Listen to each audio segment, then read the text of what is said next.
Cisco team for their partnership and support here today. Everything looks great, and they're so thrilled to be here in community with you. Before we get started, I'm going to briefly walk through some of the logistics and preliminary treatment for today's meeting. First, we are recording and live streaming this meeting here soon in the Office of Tribal Affairs YouTube channel. Participation information is available at tribalaffairs.ca.gov/CTHC/meeting. For those interested in following the council, ongoing updates, including listening session recordings and the listening session summary documents, are available in the California Truth and Healing Council update blog at CHTruthAndHealing.com. You can also get updates for events by following the Governor's Office of Tribal Affairs on Facebook, Instagram, and Twitter.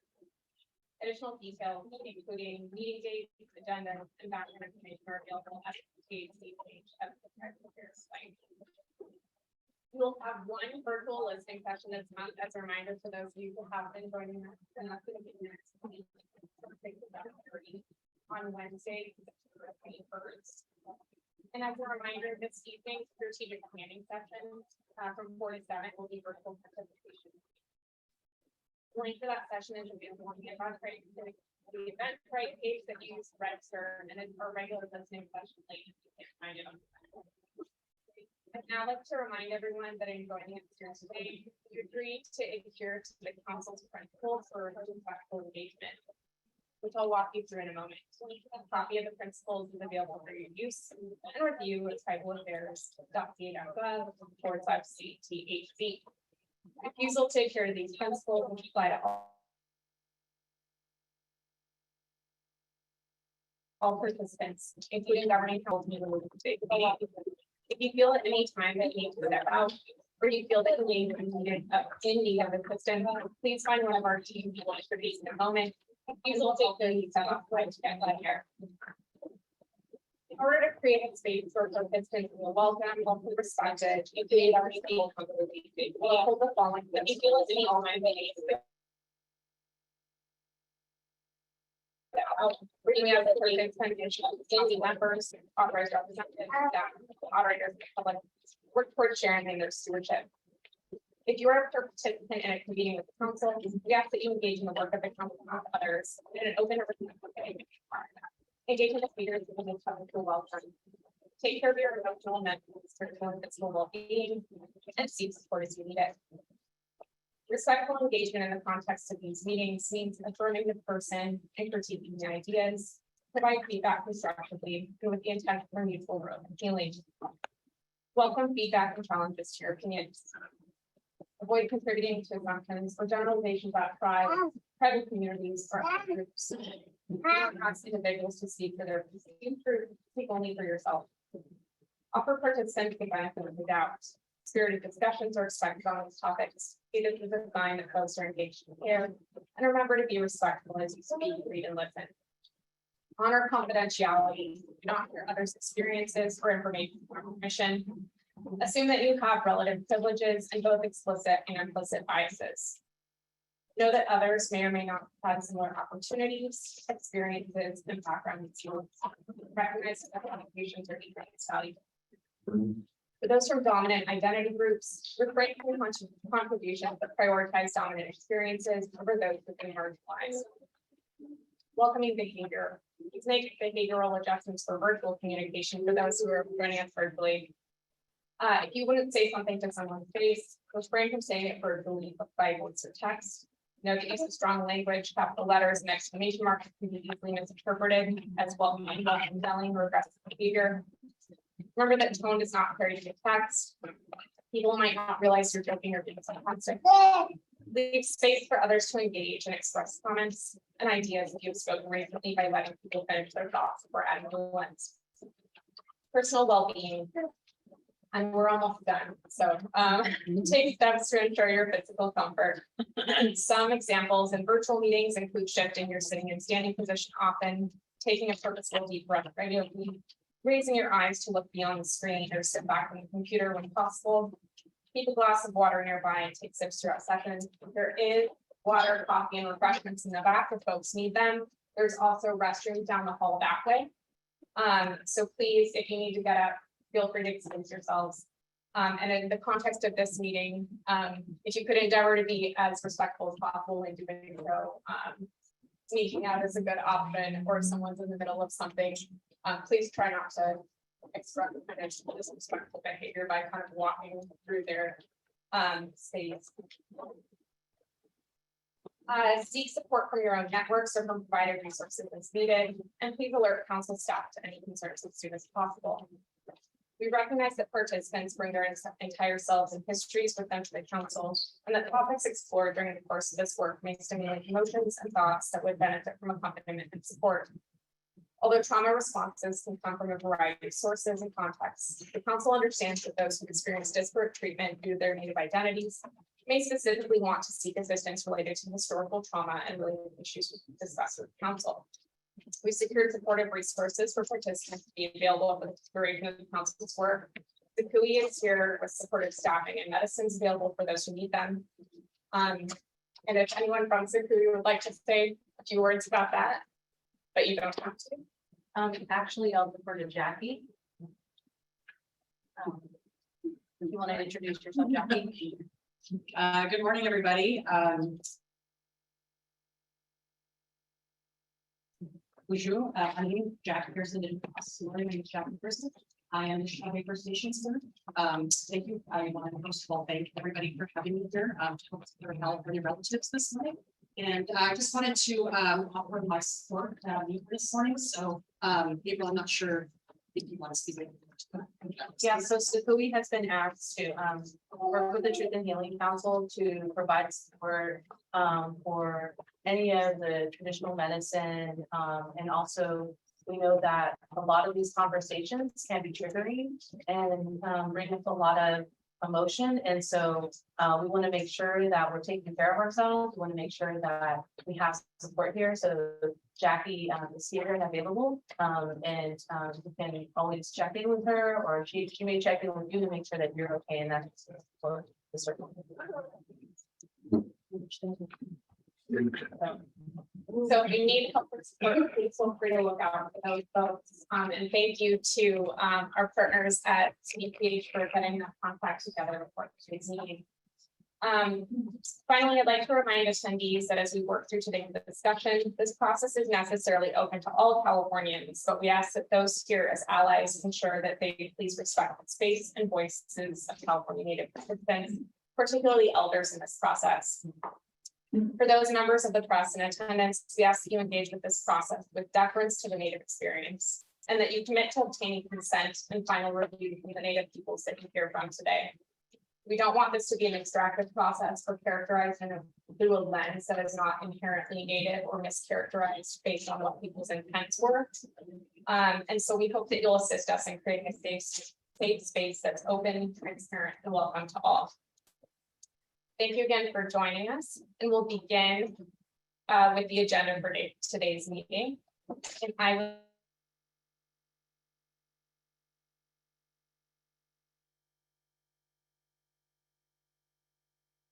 would like to first invite the Association of Restaurants Aloni to provide an opening today. Christina.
on no screen because we've got another prayer.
Thank you so much.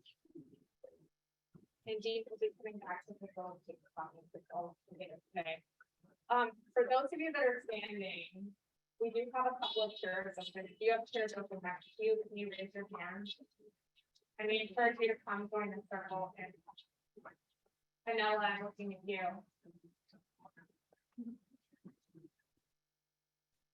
I got two open next to me. It looks like there's a few in that too. And I think before we have our next speaker, we're going to introduce our council members present, staff present, our partners present. And then if anybody else would like to introduce themselves and their intentions for today, we'd like to do that, and then we'll turn it over to Judge Abby to do a little bit of an update on some of the. So, council members present. Because council member Turner is right in front of me, please feel free. Good morning, I'm Christina Turner, and I'm a council member, and I'm the vice chair of the Regional Miranda Decennial Youth, which is located in North San Diego County. It's an honor to be here with all of you. I see some friendly faces. Thank you for coming out. It really is a healing place here. I visited here before, and we have a great turnout. So thank you for participating, and I hope that you all properly some good objectives and future work for us. Thank you. Councilmember Loretta. Mrs. Charlotte, Isaac Borges, good morning, I'm Isaac Borges, Bologna, Costa from the Cacuta Band, Costa Bologna people down in Monterey County. It's a pleasure to be here. Thank you to the Friendship House for hosting and allowing us to be here in this northern area with a lot of people. So good to see familiar faces. Good to see you. Good to hear the conversation.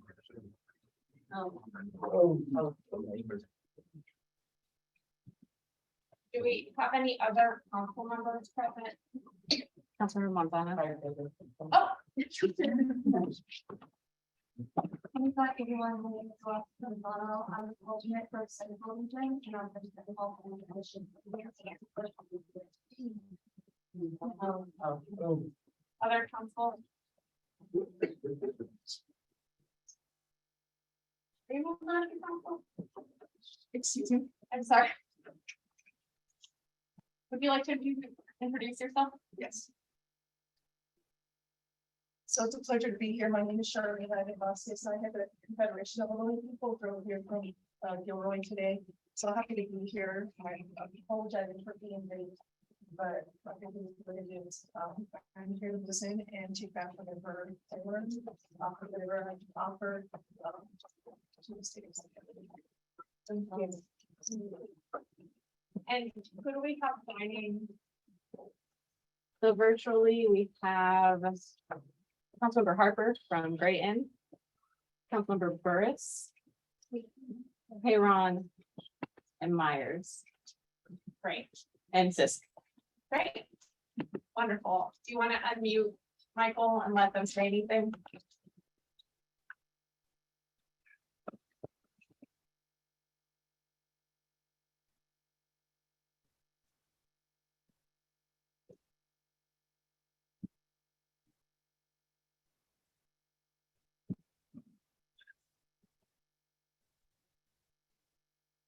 I think they should be allowed to. Yeah, they should be unmuted. Councilmembers, can you hear us? Like I'm just talking to. You can talk to my laptop. Council members. Michael, let them say. Morning, can you hear me? Yes, Councilmember Prone, we can hear you. Okay. Good morning. My name is Neil Perone. I serve as a council member on the CTHC, and I also currently serve as the chairman for the Tule River Tribe in the San Joaquin Valley, just 16 miles east of Porterville. It's a pleasure to be here today, and I look forward to the conversation. Thank you.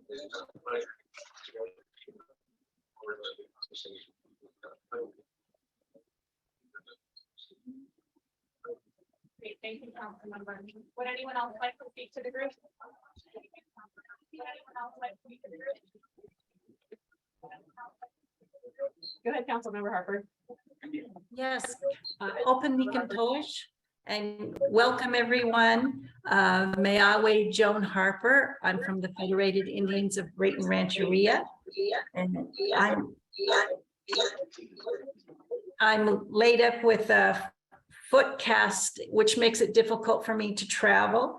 So while I can't be with you today, I will participate and listen carefully via the Zoom web link. So thank you for everyone for being here. Great, thank you. Thank you. Thank you. Thank you. Go ahead, Councilmember Myers. Thank you. Councilmember Myers. Thank you. Councilmember Myers. Thank you. Councilmember Myers. I feel like that's a dream I had one time. Thank you all for showing up. My apologies for not being there in person. Look forward to listening today for as long as we can. Appreciate the conversation. Hopefully we continue the good work. Once again, thank you all for showing up, and my apologies for not being able to attend. Welcome.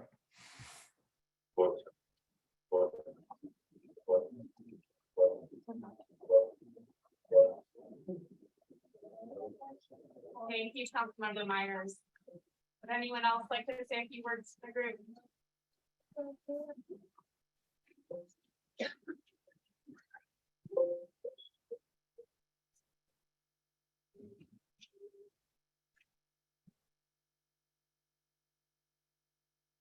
Hearing nine. Okay.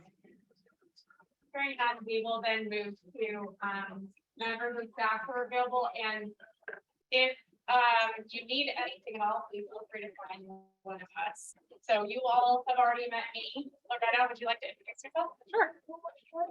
Well, good morning, everyone. My name is Loretta Miranda. I serve as Deputy Secretary of Tribal Affairs, and as I walked in today, Mr. Shirley came and gave me a hug and said, welcome home. I worked at Friendship House for about 4 years, the intake and outreach coordinator pre-law school, and am now working in the governor's office. I am a descendant of the Morongo Band of Mission Indians in Southern California. I'm Serrano Cabeno, and happy to have you all here today.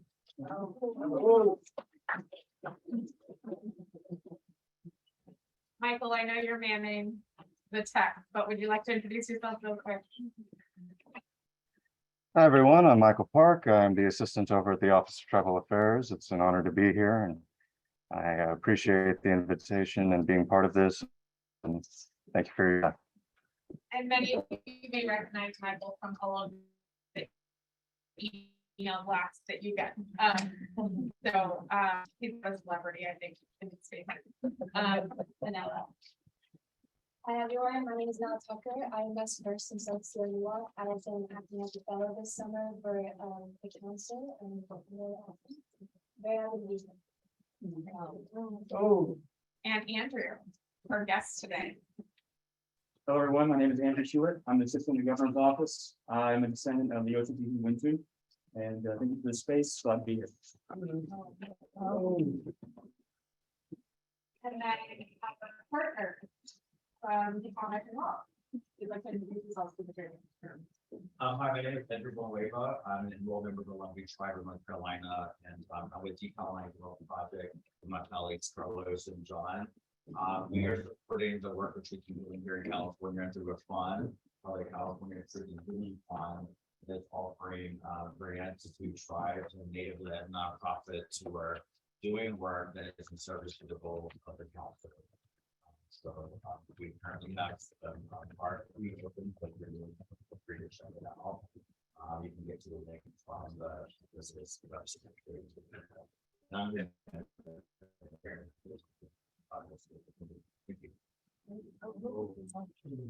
And then also our Friendship House partners, if you'd like to introduce yourselves.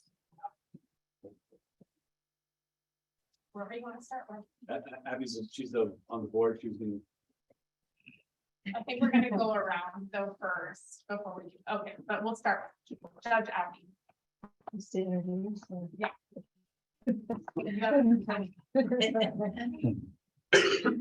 Skunakoi, Judge Abby, I'm from Europe, people in the north. I served on a board for decades and recently went into elder status with the board. And it's time for the younger ones to take over. And we're doing really well.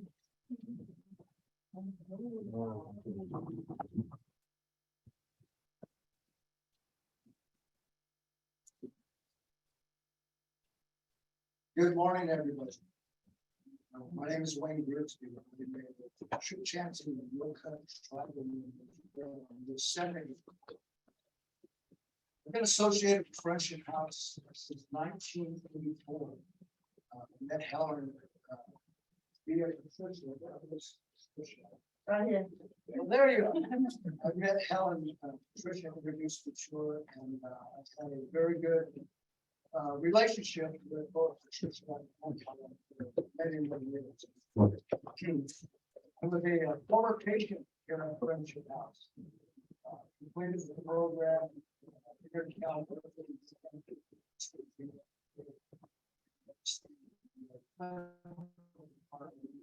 Almost 7 years.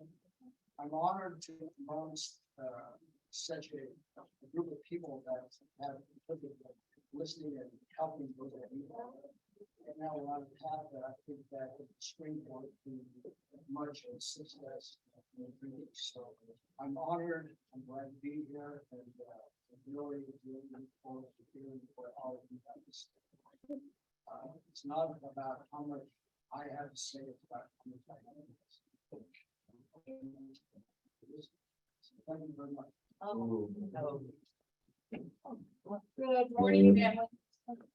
Good morning, family. My name is Zoe Harrison. I'm Navajo, Pomo, and Paiute. I'm an enrolled member of the Walker River Paiute Tribe Church in Nevada. Born and raised here in the Bay Area. Come from a long line of strong Native women who were relocated here back in the 60s. I'm currently the contracts and compliance manager here at Friendship House, but I'm also one of the village project leads, and I oversee our youth program and our data collection department. I just want to welcome you guys all for being here and sharing this space. Like, I came down from my office and felt such a strength and healing power. So just thank you guys for all being here, and it's really great to see a lot of familiar faces. So welcome. My name is Jacqueline Lomeli. Our family makes Loretta with further back to go sweet. I'm San Luis Obispo. We have rental business in Tonga. I'm from Southern California, and I came here back in 2007 to get treatment to change my life. And I'm here to share and to bring back the recovery to other members of our tribe, to let them know that life is possible and that you can have a beautiful life. Thank you. Yeah, my name is Tricia Shirley. I'm Navajo. I've been with the Friendship House since I was 20 years old. I'm still here. I turned 80 this month. I'm a traditional counselor here. I'll go back a long way with Helen Walker Zoo. This is truly a healing center.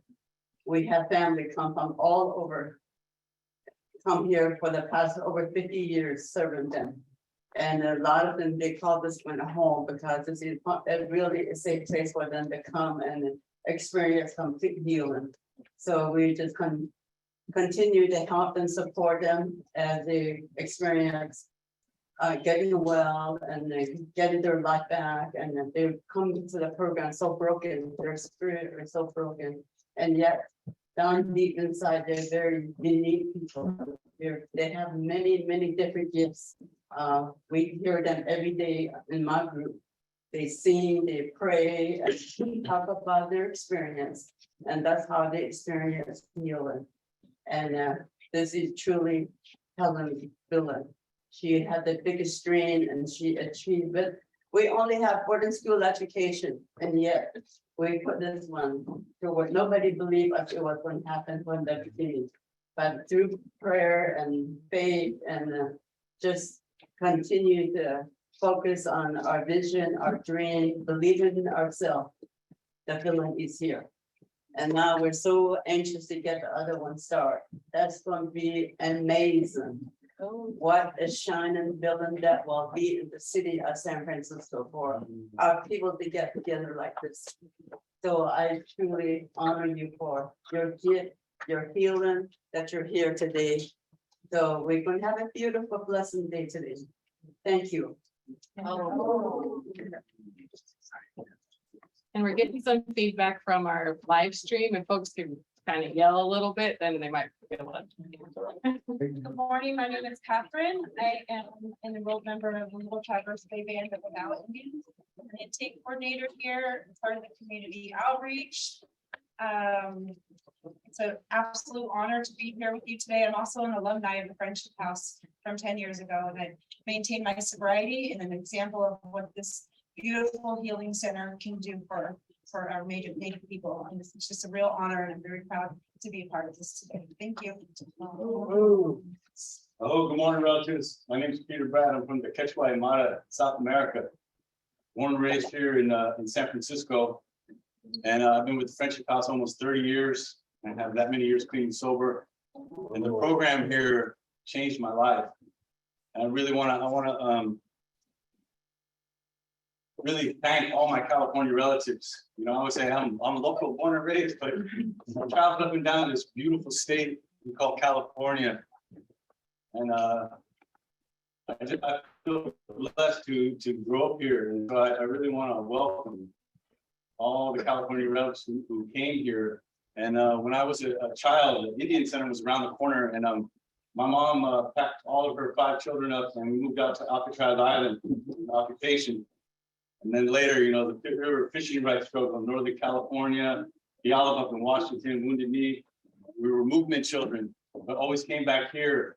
And, you know, I remember seeing people like Wilma Mankiller and John Trudell, and Bill Wapapaw, all these different Native leaders and California leaders would come here to pass through the city and share ideas, share stories, share ceremonies. And I feel like we're continuing that today. So I want to, I'm with the Friendship House Village Project. And we're trying to create a social service hub for American Indians. And I want to let you know that the majority of the relatives who come here for healing are from California tribes. And so when they come here, they say they feel at home. This is their home. So I want to welcome each one of you. And I want to thank you know, the Governor's Truth and Healing Council. Christina, thank you so much for your support over the years. And I hope. Thank you. And so before we get to the next item, I'd like for everyone who'd like to introduce themselves to go around and introduce themselves. And you don't need to say the intention if you don't want, but you can if you'd like. And what we'd like to know is your name, where you're coming from, and maybe why you're here today. So because you're right next to me, maybe we'll start with you. Oh, I'm sorry. Good morning, that's it all the way around. My name is Snider-Ashtari,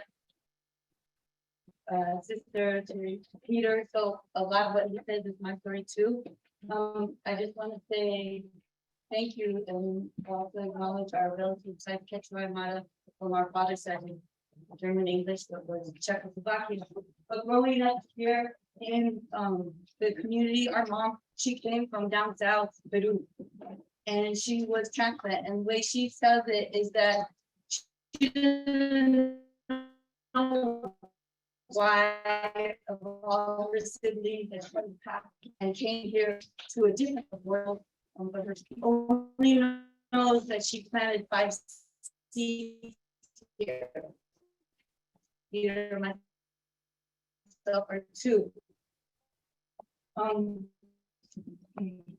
I was the first good cause I say that because I wouldn't have been able to do that had it been for this Native community, you know, Indian Ed program, and Mom Helen adopted us, and just the support and love of the community. We're going to college like that was a game changer. Why? Because part of the thing that we're navigating is how to deal with the systems that create some of the obstacles to the healing. So I just want to say thank you, and I'm really happy to be part of it as a board member, because besides this being a historical moment, besides that we're trying to heal here and now, for our young children coming up, but this for future generations, and how I see it healing towards the back to our ancestors of all that has happened here. So just want to say thank you, everybody, and it's so powerful that so many people are hungry for this, and it's when we bring that together that we can make things happen. A lot of people didn't believe in this, but to a lot of us, no doesn't mean a defeat. No means, okay, creator's giving us a message, it's not this way, so let's find another way. So I just want to say thank you, everybody, for coming together and keeping this momentum.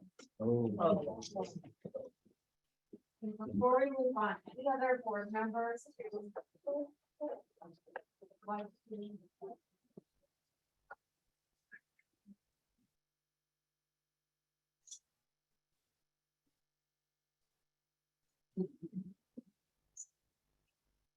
Greetings. My name is Dr. Gomes. I'm Remington, civilian, and then you want. Thank you to my cousin Greg for welcoming us today. It's okay, Greg. I'm the founder of Mochiate Indigenous Land Trust, and we currently have conservatorship of a 38-acre farm in San Gregorio, just in the south of there. Our village site is to Big Top in what is now known as Pacifica. And it's my great honor to be here with you today. Thank you.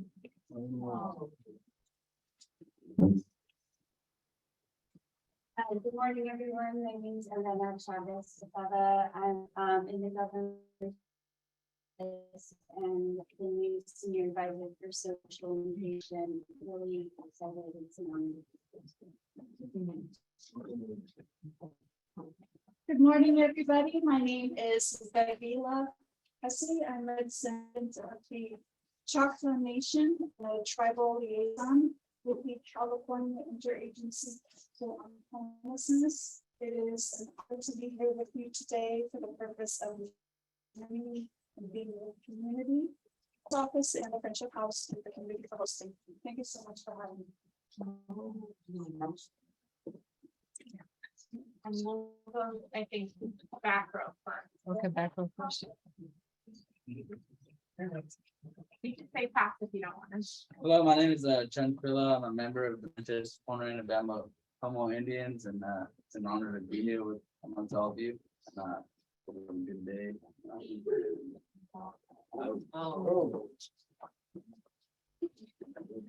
Hello, I'm Julia Fredwell, from Branson Indian Rancheria, and I'm part of the, my dad was from Big Valley Rancheria, my grandma was from Pusa, so I have a lot of ties in a lot of places and Elam Indian Colony, so I have ties to all those places. I've sit on the Northern Valley Indian Health Board. I'm part of the Kunokotai Wellness Institute and with the Native Dads Network also, and so I'm here with them.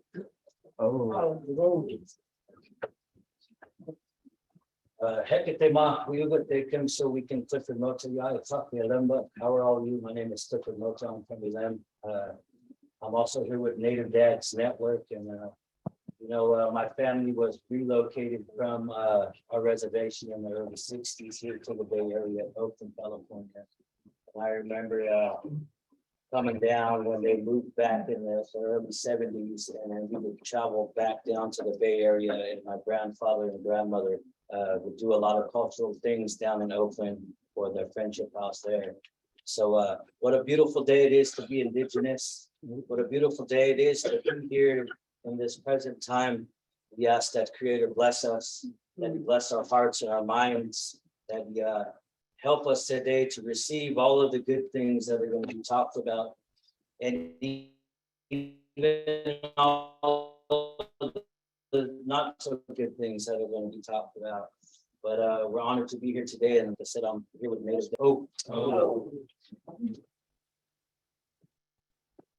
Mana,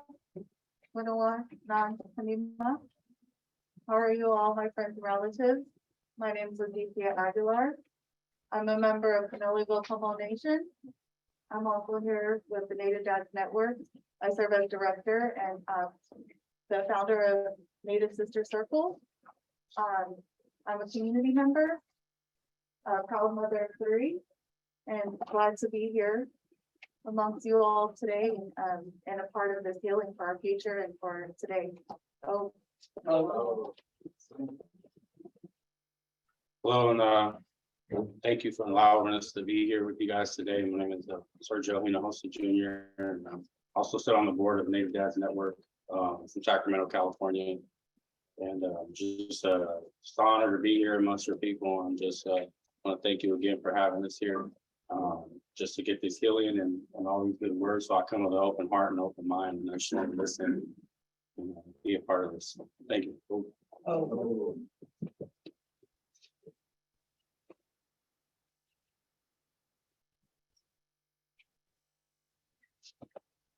Morning, my name is Mike Duncan.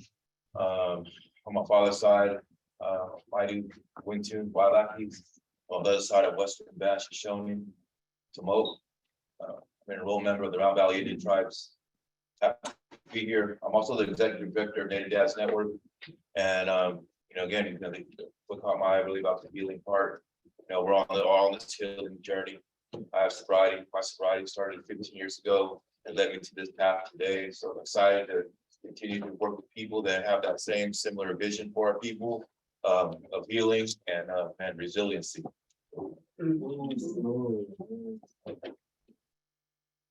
Oh, yeah, my name is April McGill.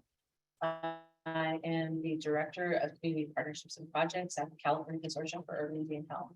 I'm also an enrolled member of Round Valley Tribes, Silam Yuki, Little Lake, Wailaki on my mom's side, and I'm also Michelle Wapo on my father's side. I also am the Executive Director of the American Indian Cultural Center here in San Francisco. I'm one of the founders of the American Indian Cultural District. So it's just an honor to be here today with all our relatives to share, our healing together and help work together and bring us together. So I'm really honored to be in this role at CTHC to help provide the support during this time for Christina and the Truth and Healing Council. So thank you again for allowing CTHC to be a part of this, and also to Friendship House. It is emotional, like Dean said, today is Helen's birthday, but we know that this happened for a reason. She's here with us. She dreamed about this, having tribal leaders here, and so I just feel really great because she's somebody who gave me my first work in community, and so it's always an honor to come home to this place. So thank you very much. Hi, good morning. My name is Jafana Lamar. I am Pit River and Paiute from Seasonville. And I am the tribal liaison for the Department of Consumer Affairs, and I'm here to represent the department's commitment to working with tribes and tribal communities and Native people in California. I'm happy to be here with you all. Thank you to the hosts for having us. I hope everyone has a good day.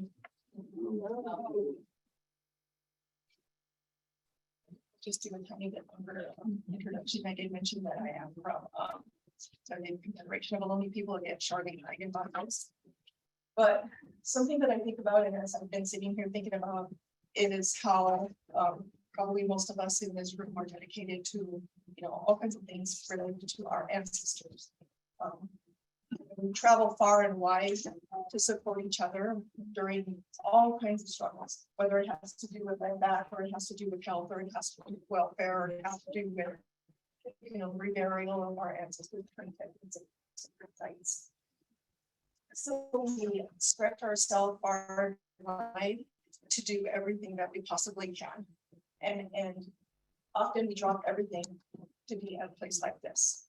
So I did register a few days ago because we're just busy, and I had enough calls to say, Charlie, we just need to go.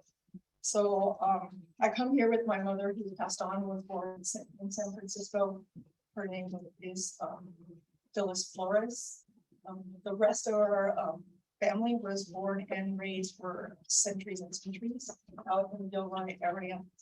Besides working for the Confederation of Ohlone People, I was recently appointed to be the CEO of the Healing and Reconciliation Institute out of Carmel, and where the mission is to provide services, mostly legal services.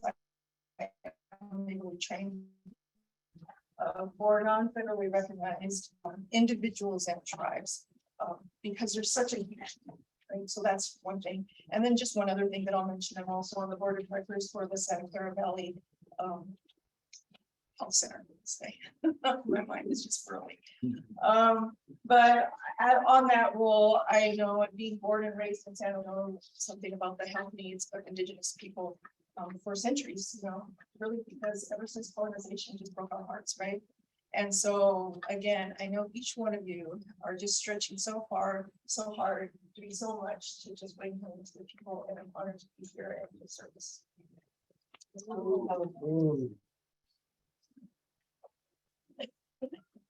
It is an honor to be here. My name is Catherine Pugh. I am with the Regenesis Institute representing Harold Mitchell. We are partners with the Friendship House. And I could not help but think how, while this is a sacred and quiet ceremony, that the world needs to really shine its light, the nation, and see that people that they thought that they had disgraced, the owners of this land are here, and how much our world and the nation is benefiting, that they will also engage in the healing process as well. So we're excited about being partners with Friendship House, because we realize that when Justice 40 and Biden, the president, issued Justice 40, that no nation deserves more than Native Americans. Thank you so much for the opportunity to be with you.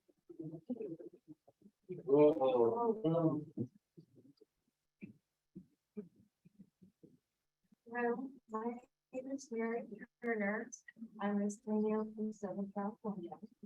I was a long time ago on Alcatraz, but the thing that I'm most known for is being another kid culture.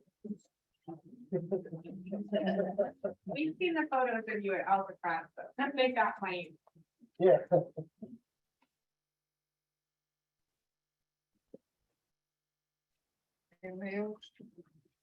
My name is Deborah. I'm from Miranda Reservation. It's had some healings with Wilson's College, and I'm looking for healings.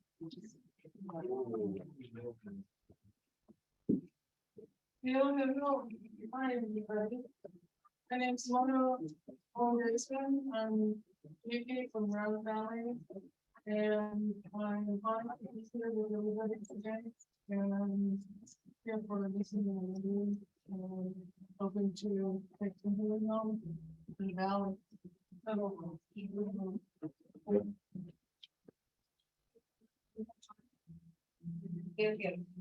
morning, my name is Nicole Ripple. I'm also from Round Valley and part of the youth tribe committee. The committee that is with UC History. I'm happy to be here, and I thank these lovely ladies as well as relative people for bringing me and guiding me through this process of learning about the community culture. I have many other tribes. I do know as well. And you can one that is on my father's side. I didn't have the opportunity to know much of my learning. I'm also a student at the University of Oklahoma, studying Indigenous Peoples Law. I'm also a support specialist in Round Valley Reservation for Minnesota College and Junior College. And I want to thank you all for being here, and I want to acknowledge our family members who are walking today in honor of the Gnome Cult walk that's happening in Round Valley, which is our story, our Trail of the Tues story that's happening with our besides being Yuki, whereas we were original from Round Valley, original members, we all have family members and descendants from the other tribes that were forced to this weekend. Share their thoughts. Thank you for having me. Good morning, everyone. My name is Lisa Galley, River Nation Tribal Council alternate, and also the co-director for Indigenous Justice with my sister Morningstar Galley, who is on her way here today. I'm here for healing. When I heal, we heal, and when we heal, our world heals. Thank you. Hi, I'm Samantha Stowell, and I work for the San Manuel Band of Mission Indians, and I appreciate it. My name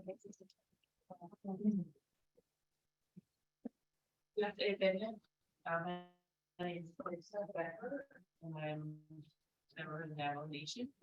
I'm also with the California Environmental Protection Agency. So like some of my fellow state colleagues, I'm here to impart the commitments that the CTHC has to work with tribes and tribal organizations. Said another way, we have a lot of grant money we'd love to see get to you all. So don't forget about this. Yeah, like all of you, I'm here in community with you as well. Thank you. Let's see, everyone. My name is Miranda from the Cherokee Nation and serve as the Assistant Secretary for Tribal Affairs at the California Natural Resources Agency. I just want to say thank you to the Friendship House, the Truth and Healing Council, Secretary Snider, for convening us all here today. I'm here just to listen and learn and thank you to all. Nice to be here with some other. Get traced by ancestry or my life too. So it's nice to be here with such a nice collection of California people. I'm looking forward to sharing and getting to know everybody here, to people here with you again. Seeing a lot of faces that I haven't seen in a while, so I'm happy to be here. I'm here representing cultural conservancy. So organization, I don't know, just what one ways. And in the back, if we could speak just a little bit louder because the microphone's up here. So if you could just project a little bit. Dios and Chanya. Hi, you all, my name is Sarah Moncada. I'm Yaqui Apache on my father's side, and I'm on my mother's side. I really look at that as a way of informing me that my commitment to land is strong across many rocks on this planet. I'm very informative in that deep and powerful way. I'm overwhelmed to be here with you all today. This is really special. I'm feeling a lot of the Helen emotion too. I feel very humbled to be here, part of this circle. In a lot of ways, the stories of a lot of us that are more of the intertribal circle of this particular community recognize that we're guests here. And we look very much to our relatives that have a deep and beautiful connection to the land beneath their feet. Her deepest and ongoing connection. I'm the executive director of the Cultural Conservancy. We've been a native-led organization doing work in this community for over 35 years. And very much looking forward to another 35 years of doing that for all of our children's children. Good morning. I introduced myself earlier, but I'll introduce myself for those who aren't here. My name is Jackie Pearson, and I am Anishinaabe First Nations from Canada. I'm representing our California Consortium for Urban Indian Health, aka SACUI, is what we often call ourselves. Again, I just want to thank you all for having me here this morning. I'm very honored, and as a daughter and granddaughter of residential survivors in Canada, we have gone through this process at home, and so I just want to be here to help support it in the way that I can today. So thank you so much, and thank you for sharing your stories. Thank you. Hello, good morning, everyone. My name is Alexandra Sasha Silvano. Thank you so much for the invitation and the inclusion to be here today. I'm with the California Department of Public Health in the Office of Health Equity, with a focus on tribal health equity. A special thank you to the Governor's Office of Tribal Affairs and to the Friendship House. Thank you so much for bringing us together today. And I want to recognize that our tribal liaison, Deputy Director Dr. Rohan Radhakrishna, sends his regrets that he cannot be here today. It's been pulled to other events, and really an honor to be here as a representative and to listen, learn, and to be in partnership. Thank you.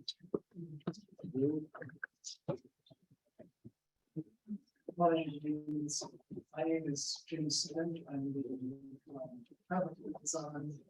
So secretary of the school speakers.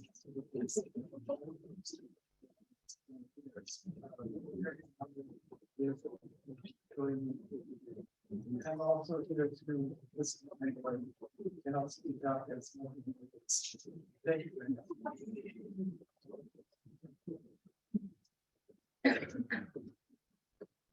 Some way everyone. Not the pit reservation to the event, releasing from another stuff. So probably representing my fellow people. I'm really glad to make it. I am also here for my grandmother on this healing journey. Happy to see finally this truth come to fruition for our California Indian peoples and for all those beyond. Wearing another hat on behalf of the American Indian Cultural Districts, Director of Community Development and Partnerships. Thank you, relatives, for providing this space. Oh. Morning, everyone. My name is Sherry Suda, Public Youth in Iowa. On the mother's side, on the father's side, Brazilian and French. I'm just to listen, to learn, and to be here and also here today to present the local truth and healing, American Indian Truth and Healing Reparations Advisory Resolution. Oh. Hello, everyone. Thanks for inviting me here. My name is Jason McCannell. I work at California State Parks in the Director's Office. I'm on the re-examining our past leadership team. We're doing things like a lot of work on place names lately, as well as a longer term project, sort of reinterpret history across the parks to reflect the truth of the depth of beauty of California history. I was recently appointed by Secretary Holland of the Department of the Interior to the advisory committee on reconciliation in place names. So we're working on this place names issue, and I also work as a consultant with the American Indian Cultural Districts in San Francisco for the last about year and a half. Anything else talking about? I don't have to take any time. Oh, yeah, thanks. Yeah, I am also the director of the Digital Atlas of California Native Americans, which it's a linked resource on the Truth and Healing Council site if you want to go look at it. But it's a big resource. It has a lot of, on the truth side, a lot of the evidence that genocide did from California, primary sources linked to the regions on the map. I recommend that you go with caution to that part. There's a lot of really beautiful parts too. I'm really excited, maybe more than anything else, by the tribal atlas pages. 6 down, 164 to go. And these are places where both recognized and non-recognized tribes in California can control their own content, share whatever they want about their culture and their stories. And if you want to make one for your tribe, get in touch with me. I'm Carmen King. I am a descendant of the Aleut tribe in Alaska, and I'm here today representing the ACLU of Northern California, where we're currently engaged in a project to uncover the history of slavery. And I'm here today to Laura O'Connor. I'm honored to have been invited and asked by Helen Wakazoo at the beginning of the development of the village, which our brother Peter said, which is happening and is moving forward, and honored to serve and work with the team of Abby and Loretta, Doug, Abby and Loretta, and others. Thank you, Secretary Snider, and all of you for being here. Good to listen and learn. Squanicoy, Nakna, Virginia Hedrick, Tragon, Mail Metchuck. Good morning. My name is Virginia Hedrick. I was listening on the Zoom. I drove from Sacramento or YouTube, and you really can't hear anything. It's a lot of traffic this morning. So, like, for those listening in, it would be a huge favor to project that way because it's just taken off on this side. I'm the executive director of the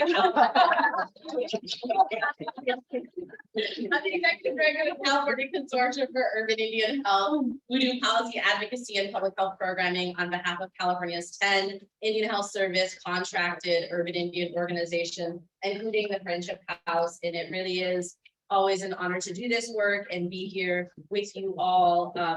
Yeah, it's a really powerful space and circle this morning. Thank you to Secretary Snyder for working with Sikui to help support this work.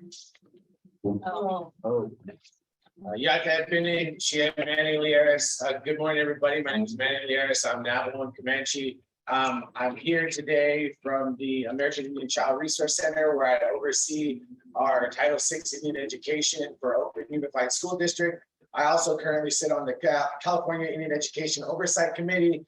And I think more importantly today, I'm here as the father of Joni and Lynn, who are homeschooled because of the tragedy that school curriculum really has on our Indigenous youth.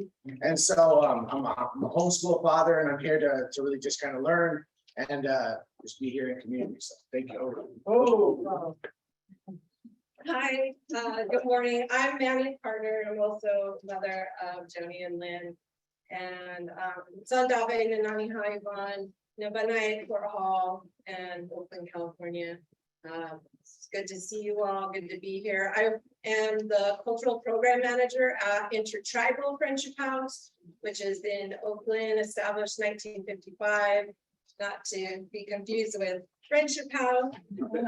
We do get a lot of calls for Friendship House. So I used to work here about 10 years ago, working with the phase 2 folks. And so it's always good to be here. It's great to be with you all, and have a good day. Mishish Jawai. My name is Dee Matsunaga Sabara, and I'm the tribal chair of Rushin Loni. And I'm also Gabe Renano, and I am also the director of American Native Movement in Southern California. And a lot of that I sometimes put in, I sometimes don't, because it's considered controversial at times. But I would like to say that part of that controversy is the reason you're allowed to be here. We're allowed to be here. Because just on this time 2 years ago, I'm proud to say and honored to say that we were all here. Some of you were here in San Francisco as we witnessed the taking down of the early days statue. And I remember that because I was on my way home and they said, come back, it's going down. Every one of us got to witness that, like at 5 o'clock in the morning. And the Indian got off his back, finally. So it's things like that. Also got to be part of the hiring as a school teacher down in Riverside, California.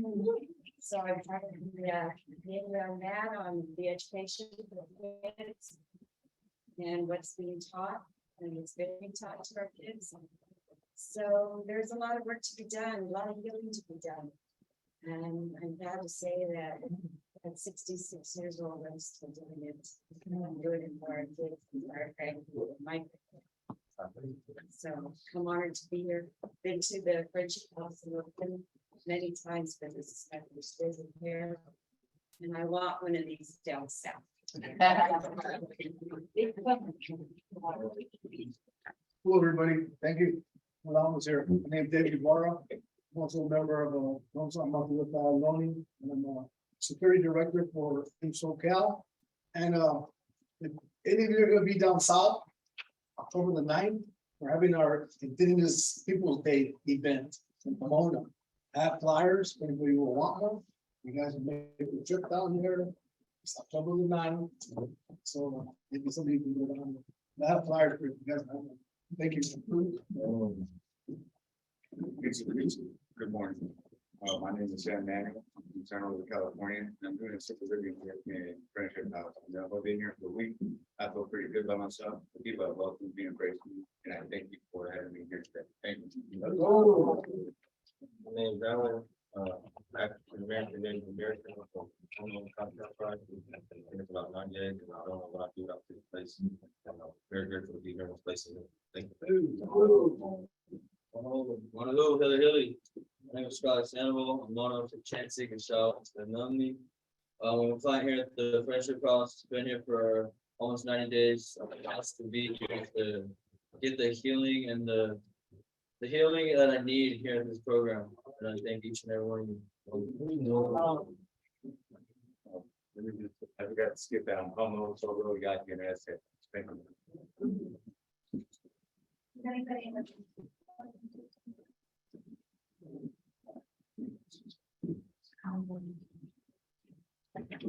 Hilly. It's good to see all of these faces here. I know that we're put together for the good of all people. All of them.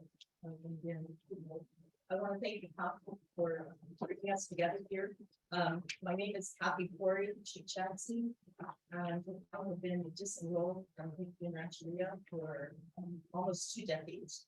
I'm here with hopes that we can come together because we have a strongly within our big government from the past, within our own Indian country as well. I feel that, by working together, we can heal from the inside of ourselves as well, which is very much needed. So with 11,000 people disenrolled throughout Indian country, a great number of them right here in California, this is a huge issue affecting all of our people. And that generational trauma is being continued within our people. I'm here with an open heart and hoping that everyone will find an answer and a solution to move forward in a good way for all Indian people. Thank you.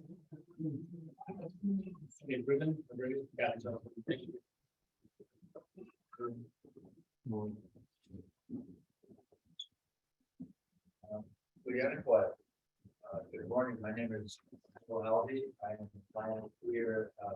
I'm planning here for 8 days. Very to be here and very nice to see everybody coming here and say good.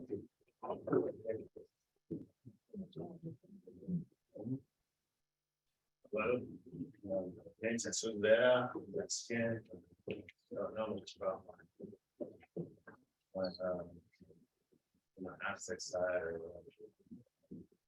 people are, but very grateful to be here. So welcome here. I want to get a lot out of this. Thank you for your time. Hello, everybody. My name is Adam. I'm from the Navajo tribe from New Mexico, and I just want to say I'm very blessed, grateful to be here in the Friendship House and not to gain everything they have to offer, and for thank you all for having me.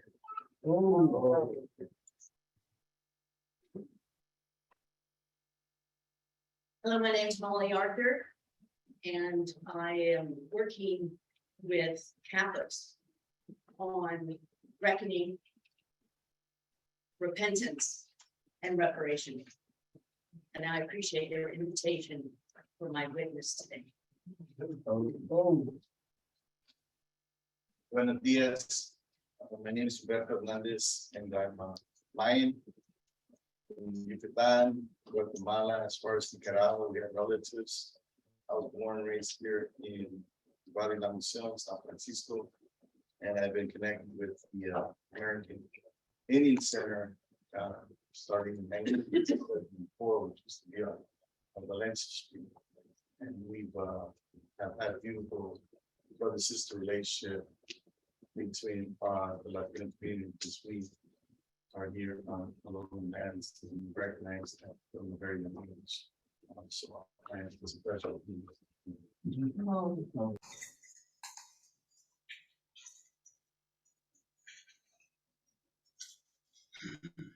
My name is Jared Thomas. I'm from the Omaha tribe of Nebraska, and I'm here for Morning, I'm Blanca. I'm the State Historic Preservation Officer for California. I work with a lot of the tribes. It's my honor to be here with you today. I come from the Chiricahua Apache people, and I'm also very pleased to be bringing my grandmother's. So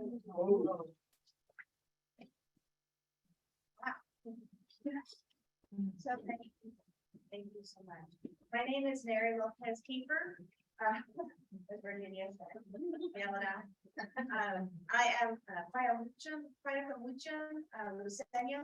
I'm a member of the San Luis Rey Band of Michigan Indians, Camp Pendleton, Northern San Diego County, territory.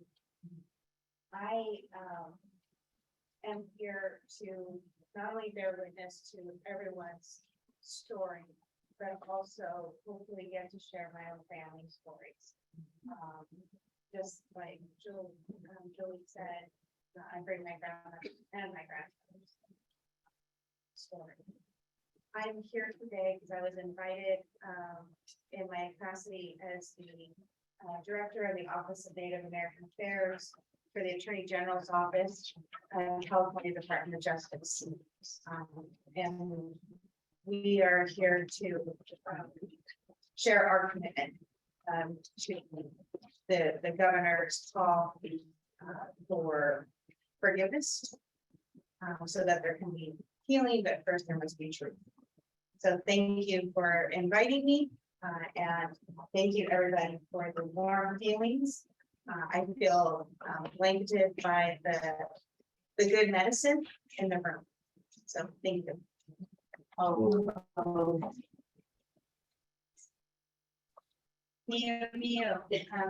Good morning. My name is Miranda. I'm also from people of the West, Southern California, and I'm from Tonga. I'm also the current chair of the California Native American Heritage Commission.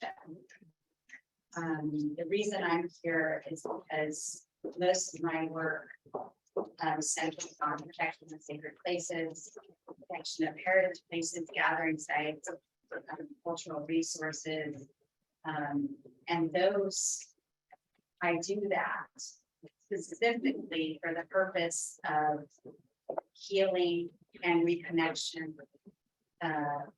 between the people and the land. And so I'm here to listen, to receive, and share whatever I can that might be helpful. So great to see so many faces I haven't seen. Greg, thank you. I haven't seen you in person. So it's really good to see you. Neva, thank you. And good to see everybody. Good morning.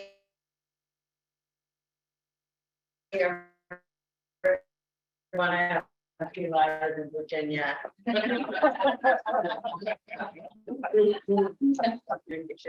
Representative for Great Manchuria, Federated Indians of Great Manchuria. I'm also a commissioner along with Laura and Isaac from the Native American Heritage Commission.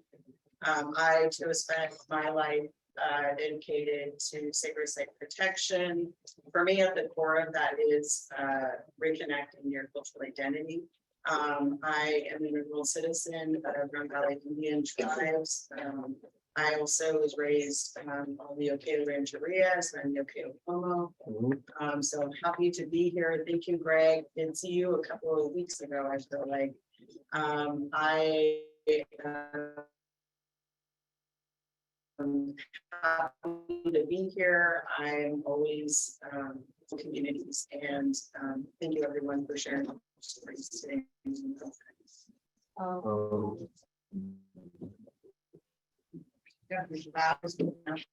Ayuki, Dilham, Lena Ballman. I'm here kind of representing myself today.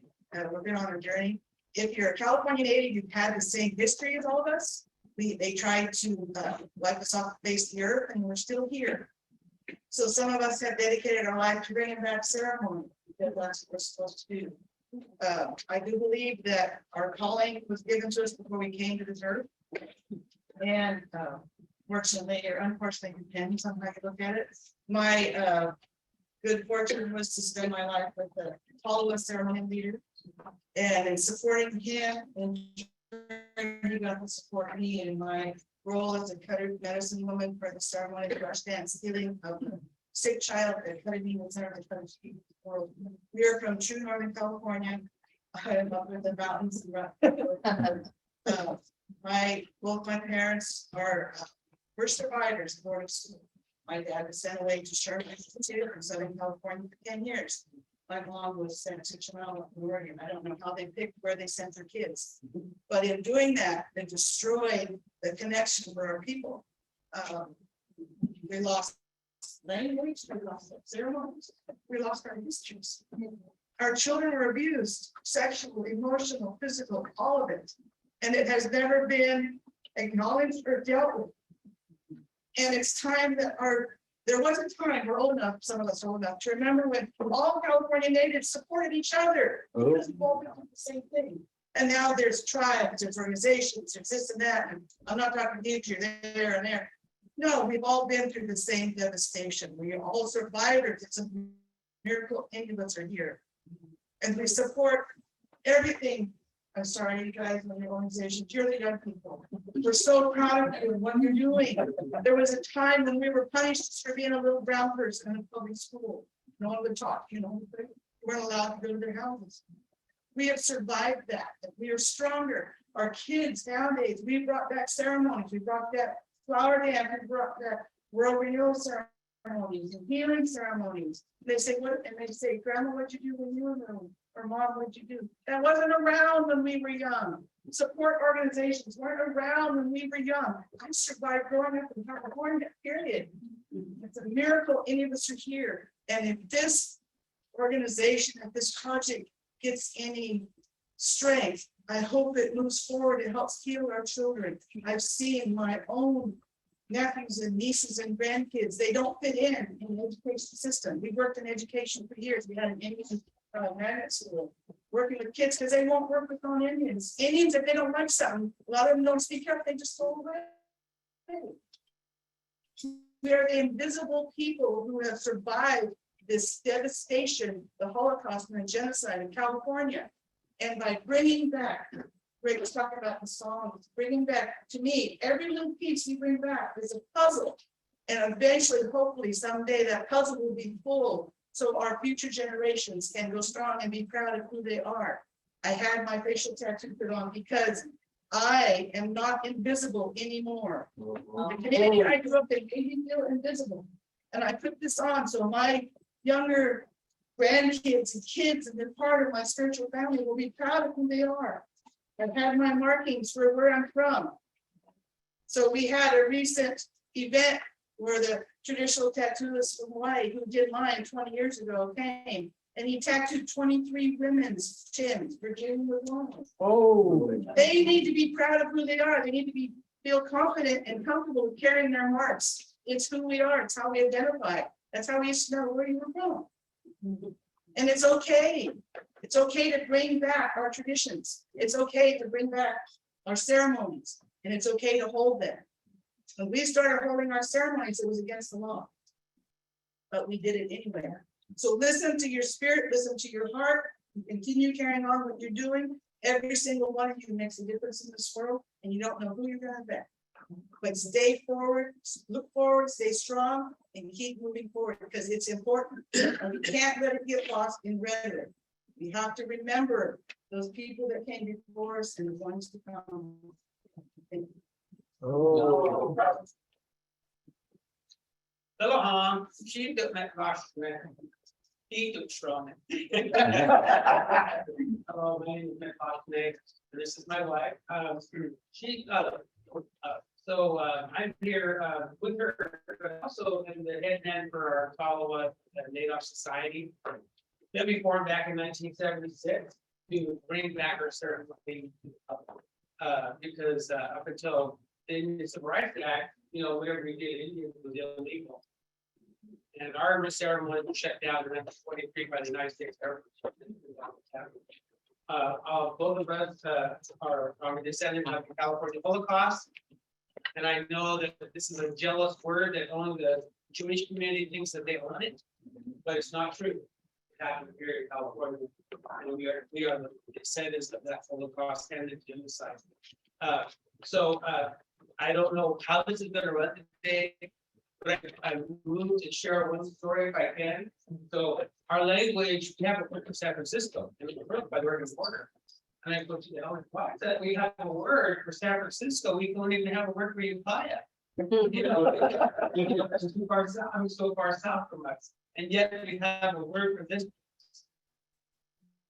And so finally, after a while, they don't tell you nothing at first. You wait around, and then finally somebody said, well, what happened was, during the Indian Child Slavery Law time, which ended in 1865, but not ended in 1865.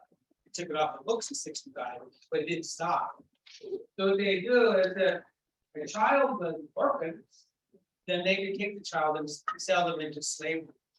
And then, well, how do you know they're orphaned? Because I killed the parents. Oh, okay, no problem. And they also got money for themselves by the way through. So it was a win-win for the killer, right? So what they would do is they would put the kids on a boat and they'd send them out in the ocean off the coast for our area, and they go past the horizon because they didn't want them kids to see the coastline. They find them at home. Then they go out beyond the horizon where they couldn't see land, and they come finally swinging back into this place. So many years after this has been done many times, some of these children actually survived and actually made it back to our homeland. And they said, that's not something, you know, where'd you go? Yeah, we went to the other side of the shore. So what they thought was, when they were pulling across this bay, they thought they were coming, because they couldn't see land. They thought they were on the other side, someplace else. And so we call this place, to the south on the other shore. And I thought, well, and so just that one word, I learned about Indian child slavery. And I learned about what they did to our children at the time, and they made it back. So my goal has always been to continue to speak the language, and I've been working on that. She said we taught this school for 34 years, so et cetera. So putting on our ceremonies, and again, encourage every person in this room. I know the church has been the leader that took our church, our religion down, telling us that our religion is evil, that it calls them Satan out of the ground, and you can go to hell if you don't accept Jesus Christ as your Savior. So we got a lot of work to do. And how many generations have been brainwashed this way? This is certainly here, and to see all of you saving for the battle. Shoot shot, me. Oh. Hi, my name is Lisa Renzo, and I'm a community member. I'm also a board member of the Department of Aging and Adult Services. And also cultural center, named American Indian Cultural Center. And also I'm working to become a commissioner for human rights. I was the Human Rights Commissioner for 8 years. And it took us 25 years to get rid of that offensive statute. And the name of our program, the name of our team is Discrimination by Omission. They tried to get rid of us. And if you see the statue, it was a mom making a blessing and dragging Indian on the floor, on the ground. But it was a wrong Indian, it's not California Indian, it was a plain Indian. So we fought for that for 25 years, and we get a lot of discrimination against us. They even have the sheriff's department, every time we show up in San Francisco City Hall, thinking that we're gonna cause riots, and we did not cause no riot. We speak our mind, and I'm proud to say that statue is gone, but we didn't want to destroy the statue. We want to put it somewhere to educate the people how a statue is offensive to us, and I'm grateful for that. But it took us 25 years. I have good news. I finally found my father's family. My father's stayed there. He was a U.S. Marine when he killed me. That's how he met my mom. And I find out that he's been looking for me for many years. Like I've been looking for him for many years. He wanted me to become a member of the Crow tribe. And he died at the age of 49, but he told his family about me. And through ancestry, I finally found my half sister. And when we messaged each other, I was very cautious because I didn't want I don't want her to think I'm up to something.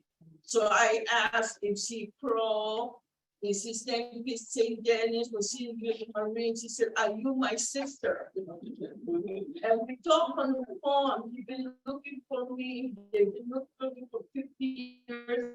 I've been looking for them. Guess what? They're in Bishop, California. I cannot believe it. They're in Bishop, California, but they grew up in Montana. And they've been in Bishop for a long time. So I'm gonna meet my sister and she's gonna take me to Montana to become a member of the tribe that my aunties knew about me. They've been waiting for me. So it's just like a welcome home. And I'm grateful to be part of this because it has healed me. I got PTSD because I was in the military.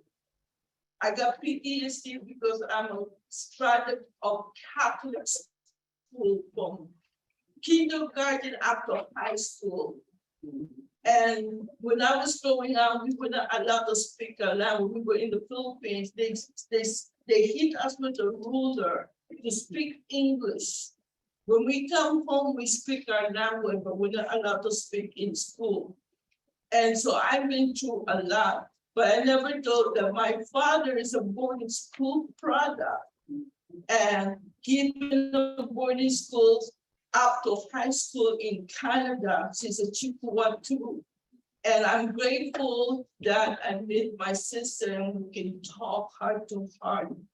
Thank you for letting me share. I appreciate all of you. If nobody had told you that they love you, I want to tell you I love you. My grandma told me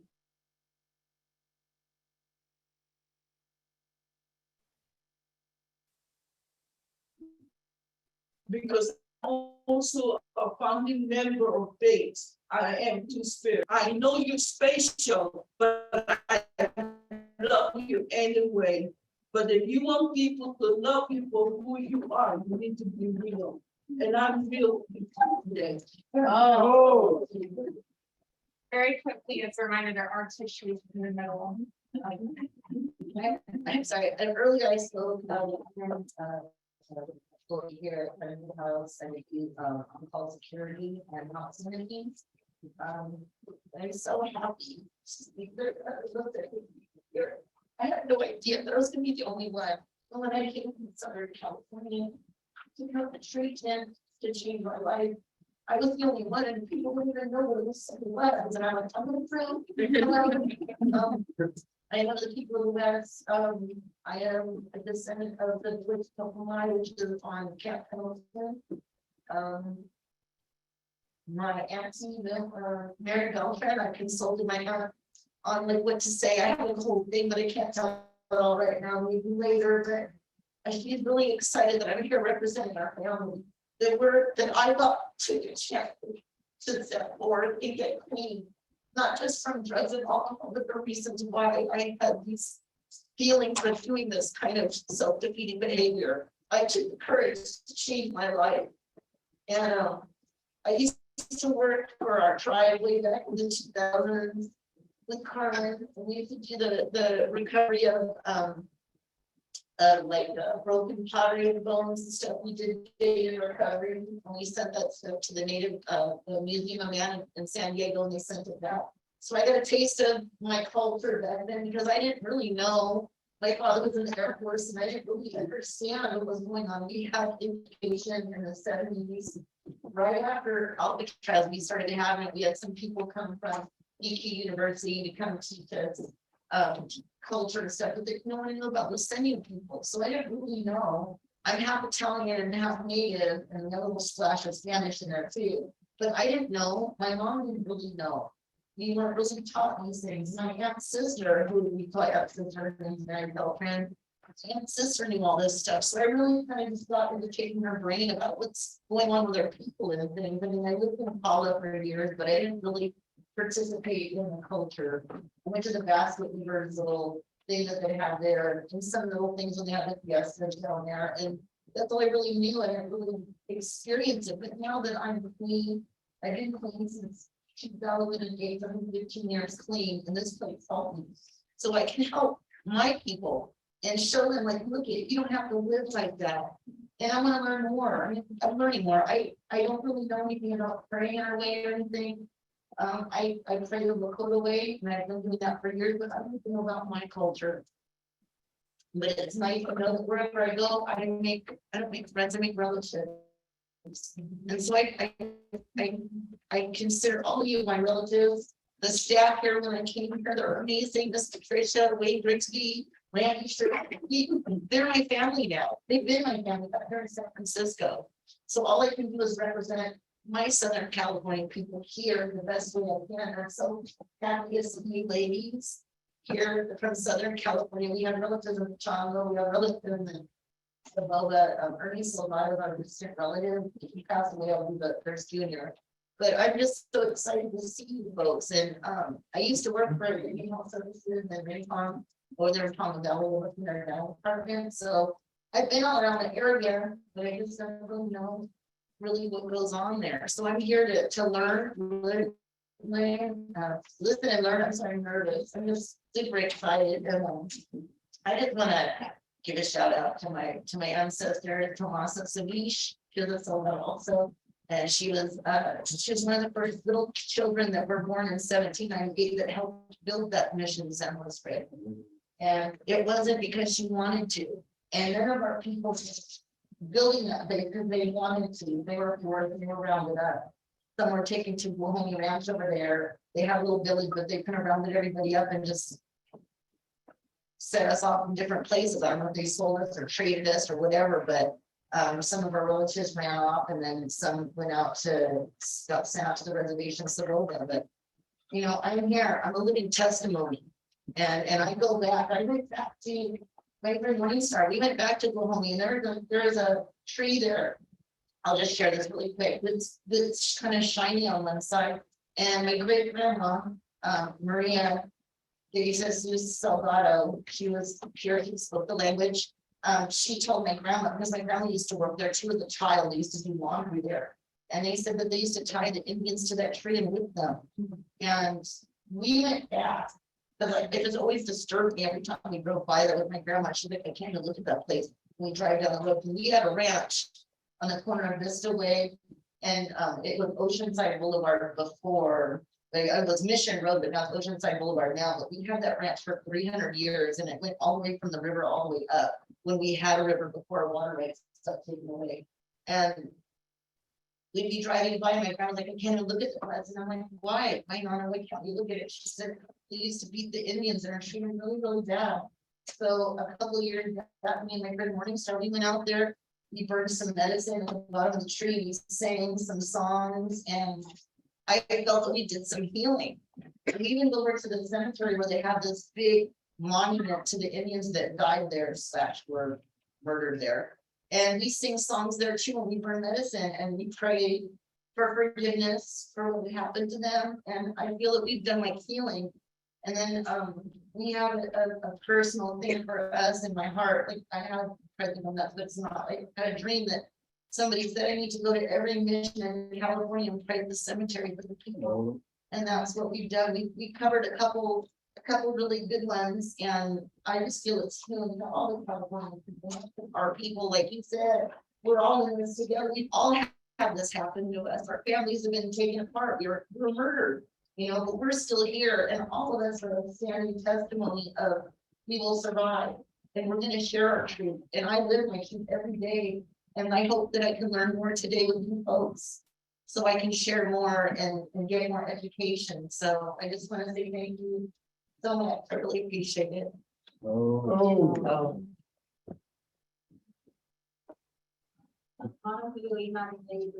Barlow, proud member, New the West,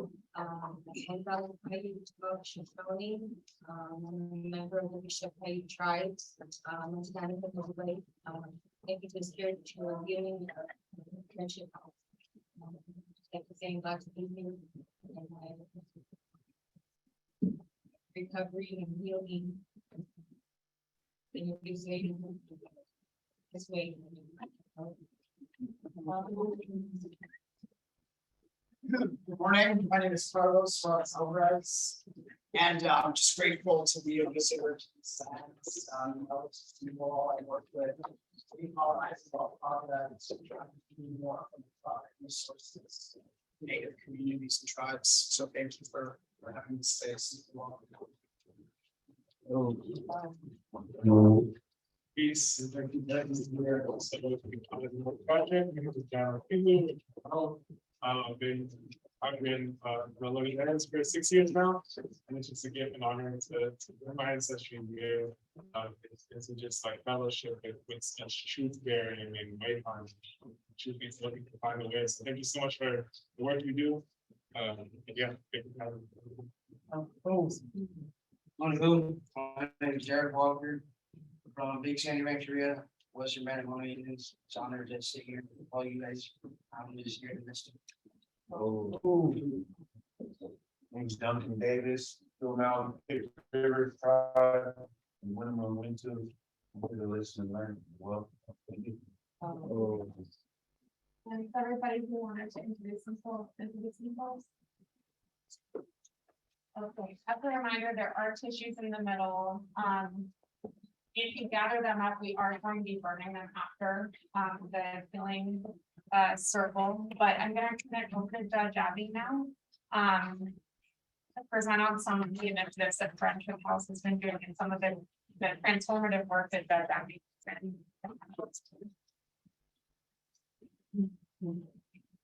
Well, you guys are a hard act to follow. I can say that. I just want to say a short story because it reminds me of all of you. When I was very young, a very long time ago, I used to fight a lot. And in my weight class, I used to get my kick quite often. And one time in the middle of one of those fights, I was down and getting smashed around. And the person kept saying, just give up and I'll let you up. And a friend of mine walked by and said, kill her or let her up because she won't give up. That is all of you. You are true warriors. That is what we are meant to do at this point. All of the memories of our ancestors, all of the things that happened, not give up. We may lose occasionally, but we won't give up. And that's the problem. Part of what I've been part of the secretary of this camp. Christina and her team are doing is helping us turn around and ask our ancestors what happened, and we will tell those stories. And we need to tell those stories because they will give us strength, and they will also explain a lot of what we've done and what has happened. We're not bad seeds. We didn't use to fight amongst ourselves. We didn't act like a bunch of fools. It wasn't who we were. You know, and we can get past that, and we will get past that. And those stories have to come out. The stories about what happened, the massacres, the indentured slaves, the boarding schools, the brutalities, all of that came down and settled on us. And when we look behind us and when we say, those people are here, you're healing from that. That's what happened. And that has a trickle down effect. So people always are looking at you and they're taking this information and they're saying, what happened? They don't ask you what happened to your parents, what happened to your grandparents, because that's who you became. And that's the kind of trickle down thing that we can get past. We need new service models. We need to understand also that all of these things created systemic issues. And when we walk amongst this, we need to understand that our obligation now, I mean, we ran and hid, we survived, and we did that. But now, if we do that, part of why we did that, and part of why we don't want to talk about that, frankly, is because we know our responsibility was to place And not just other things, but all the people who were in that place. And when we couldn't meet it, we felt bad. I went to the river a week ago, 2 weeks ago, and the river was green, and I cried because I said, how did you let this happen? I didn't. I really hard. But it did. And I did cry, and I'm about to cry again, because I know it's not supposed to be green, and I couldn't even let my dog drink out of the river. It was never, ever supposed to be like that, ever. And if we don't come back, we don't tell these stories, if we don't get experience from that, you know, what we had for thousands of years, in 200 years, they almost wrecked. For God's sake, how could they even do it that way? You know, and all the things that, you know, in talking to Awak Helen, I never learned how to say no to her. I haven't good minutes of practice. I don't know how she did it, but she did it. But I learned many, many things from her. She created this home with her and her gang of girls. Then they, what did they do? They took us all in, all of us, and created a women's house with children. They did that. That's who we are, and that's what we must continue. We have to do that. And if we don't do that, then our responsibility, we are not meeting our values. Because that's what we're responsible for. We have to turn back and look and do what we are supposed to do. And heal for those individuals. And for the ancestors who were still crying because they were so hurt. I look back at my mother and I go, why did I try the detox of opioids that she was given by a doctor? Nobody took any responsibility for that. And why was she in such pain? Because they sterilized her against her will.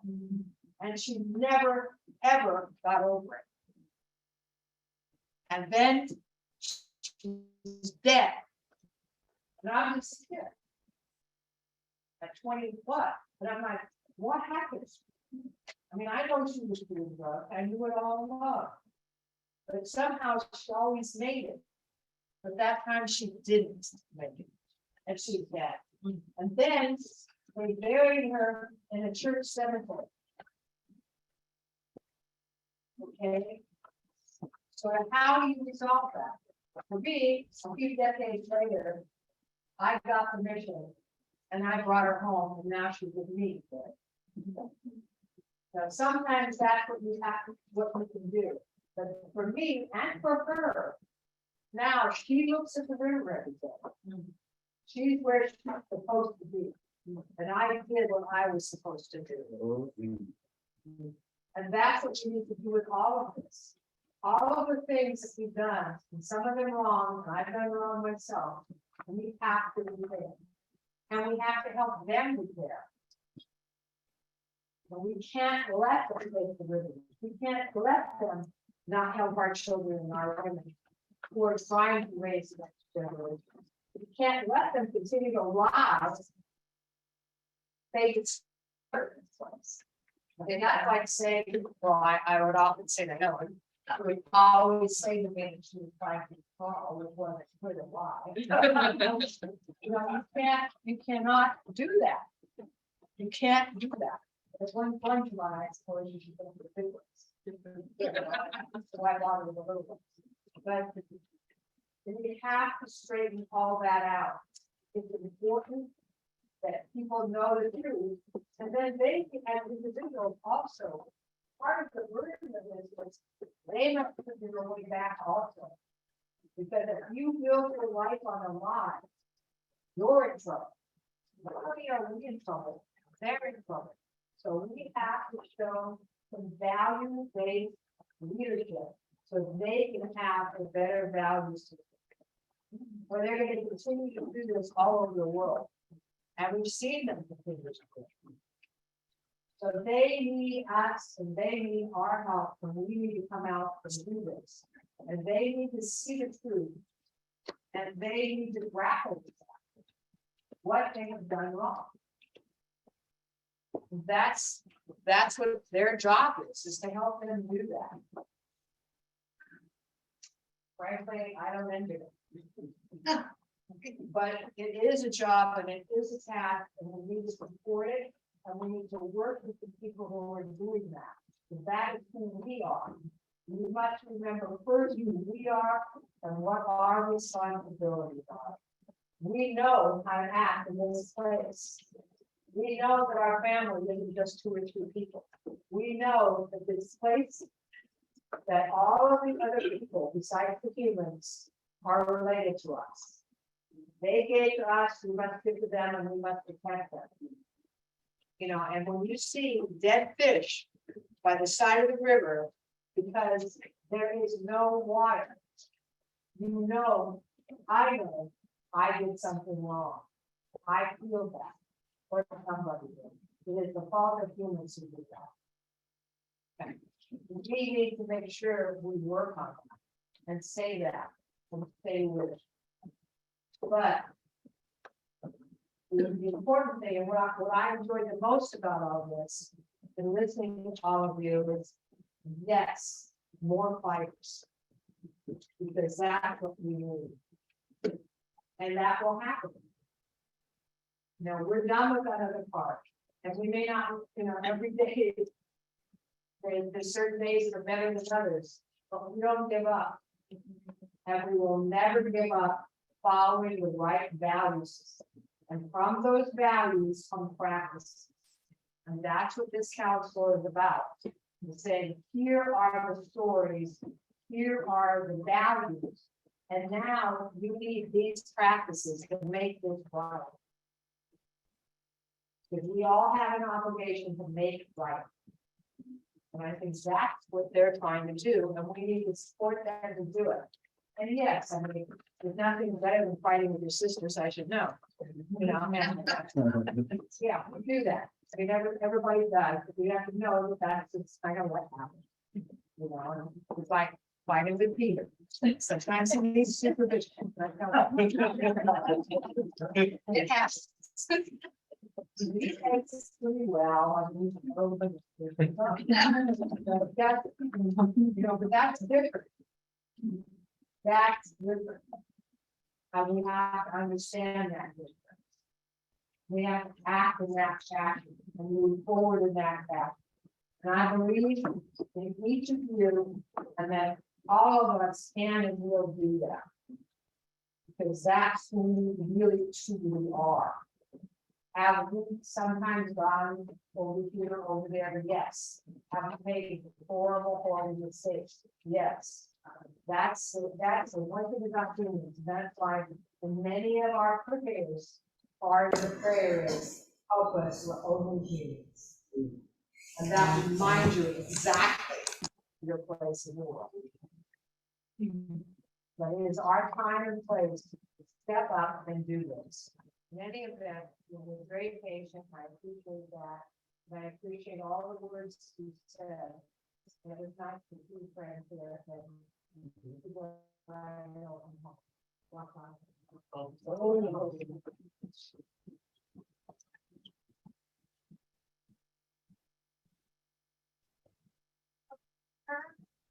My team back. I wanted to get the opportunity for Loretta to give us an update on the resolution of the past current campuses. So for folks who are local to the area and might want to be involved in local issues. And if you haven't noticed, we probably will go a little bit over. We can't hear you. We're gonna have one more speech and then we're gonna go into truth and healing search. Okay. And we're gonna go over time. Thank you, Christina. Hello, everyone again. Those of you from here, also Iowa. Honored to say today that I'm the executive director of the American Indian Cultural District, which wouldn't be made possible without every single person in this room and their efforts, and it is for every single person. Thank you for this opportunity to speak. I'm going to keep it brief, but for those of you who don't know, you're currently in the American Indian Cultural District right now. And the American Indian Cultural District was founded on March 31st of 2020. And we're the first established cultural district of its size in the United States dedicated to recognizing, honoring, and celebrating the American Indian legacy, culture, people, and contributions. And we serve the greater American Indian community by utilizing placemaking and placekeeping initiatives to preserve and celebrate our unique cultures, acting as a collective to strengthen the voices and increase visibility, and through advocating and creating community strengthening policies aimed at ethical resources, funding, and opportunities for American Indian people in San Francisco. Or again, I'd also just like to briefly recognize Rig, April, Jackie, and anybody else, as we've been saying, and my Paloma, my staff member as well, some of our board members, and Sarah, and Richard, that have been with us for the last 2 years, and we really try to come together with that. So what I wanted to present to you today is in May of 2022, the American Indian Cultural District partnered with the Board of Supervisors, with Supervisor Melgar, in order to post something called the American Indian Truth and Healing Reparation Advisory Committee Resolution. And so that resolution was actually based off of something that some of our relatives here, like Morningstar, was actually a part of with the 2007 discrimination by omission report with the Human Rights Commission. Since 1955, the San Francisco Human Rights Commission has been working with local American Indians to deal with issues around human rights and the different violations that have occurred. And so in honor of the work that was done before us and to hold the Human Rights Commission and actually govern and renew some was part of that at that time to the commitment made to work with American Indians. And also show that we haven't come a long way since that report was actually published. We're stepping back up to ask the Human Rights Commission to work with us and work with our community of relatives here to develop an ordinance to continue to support the American Indian Healing and Truth Resolutions Reparation Advisory Committee. And I'll just read to you briefly what that is. The precedent for the committee was established in the Human Rights Commission Discrimination by Omission Report in 2007. And the committee will be focused on developing a comprehensive plan with recommendations to address the inequities that exist in San Francisco's American Indian community as a consequence of historical, racist, and unjust federal, state, and local policies that contributed to American Indian genocide, land theft, and forced removal from their lands, and ongoing systemic erasure. So just wanted to be here today to present that this is taking place at the council to everybody here. Really excited, and our hopes are really to get more of our folks that have really been involved in San Francisco and elevate their voice so we can continue to work on truth and healing here and things that have happened here. And I'm really excited that tomorrow we'll share a little bit more during public comment about our genocide mapping projects, which my colleague is here. So, thank you all. Be ready to facilitate. Right. Again, relatives. Whew, oh, man, got stressed, I think.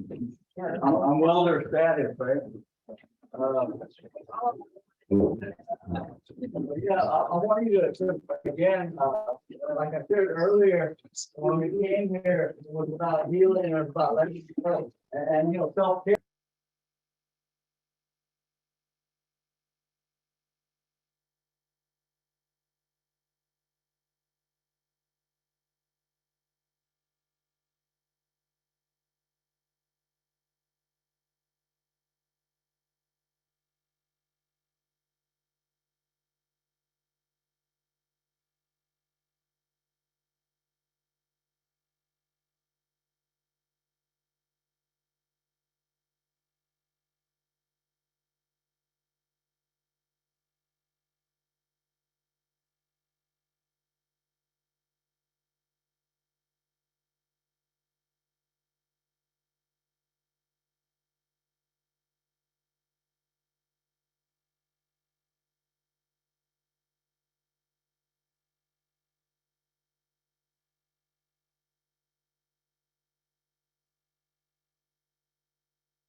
Brother Greg talked about, you know, the relative, the land that we come from, all of our sacred lands that we come from. You know, we're gifted with those medicines.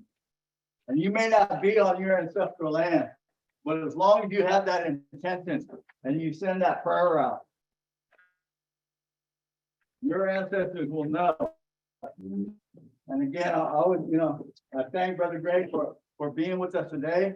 And so we're gonna go around and just offer the medicine in a good way. And I'm gonna call my relatives back. Hopefully they didn't take off too far, or they probably got hungry, you know, pomos and putlins, they get hungry when they're in the city. So, and if they can, I wanna encourage them to come back. Sometimes, we're still like, we're modern Indians. We use these things, right? So I'm gonna send that smoke signal to my relative. Come back. It's time, relative. So. Yeah. Well, and So- at this time, two folks want to share. Yeah, and anybody else, you know, if you haven't shared, you know, whatever is on your heart and your mind, relative, now's the time. Now's the time. And remember, our words are medicine. Our words are healing. Our words are powerful, right? And so whoever wants to, at this time, again, if you haven't, you know, give testimonies. And again, I want to invite my relative, Morningstar, I just seen her. And so if you want to, sister, if you want to, you know, say something, I know, and again, it's always a pleasure to see Morningstar and be with us like that, so.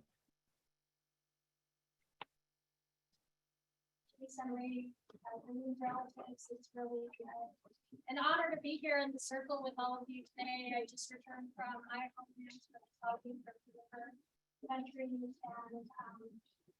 it was really nice to just spend some time on our land and in our different places. And then, you know, this is my home. This will always be my home.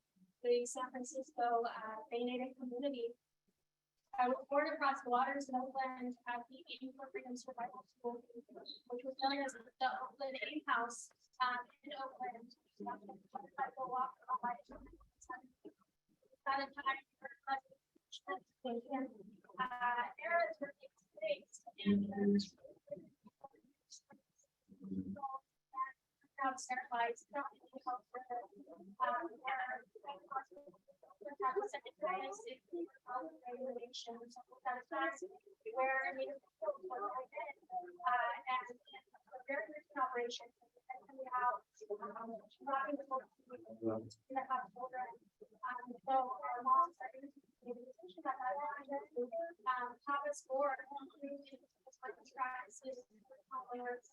And it was really at the time so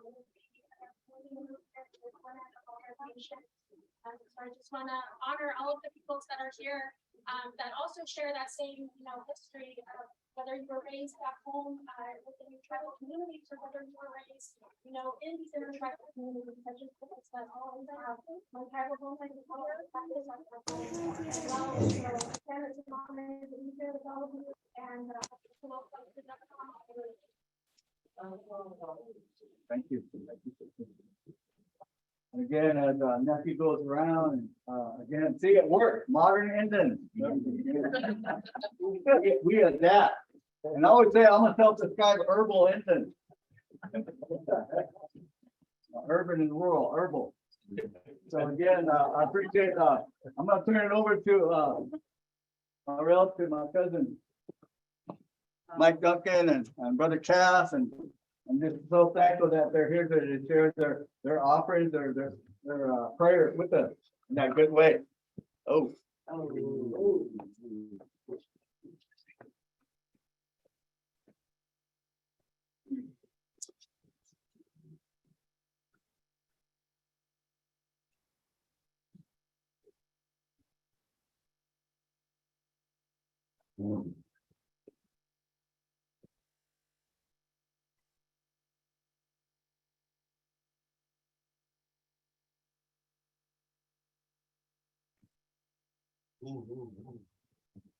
Thank you, everyone. Again, I know that medicine's going around in this life, and we're gonna sing a few. If you're lazy, tired, or if you want to sit down, that's okay with us. There's elders here or the people of tradition, and I understand that. And that's not, and everybody has a different way to pray. No way. We come to church, do songs, music songs, again, church for good words. It's important time. There's a lot of times, in our history of our people, just when we talk about current stuff, sometimes there's always sometimes division or the silos and other things that happen inside circles. So when I see circles like this and people coming together for the healing, for the betterment of all our people, this is what it's about. And I know perfect human being at all. I've had my struggle, eventually with addiction, especially with, just life in general. Sometimes, learning, that thing that can plague our people, addictions and other things, and it's happening not just to myself, it's generational. And so the trauma that's happening going forward, now we're looking at the part of intergenerational healing. And like cousin said earlier about, again, our culture is thriving. It's breathing, it's living, it's happening. And this is proof of that.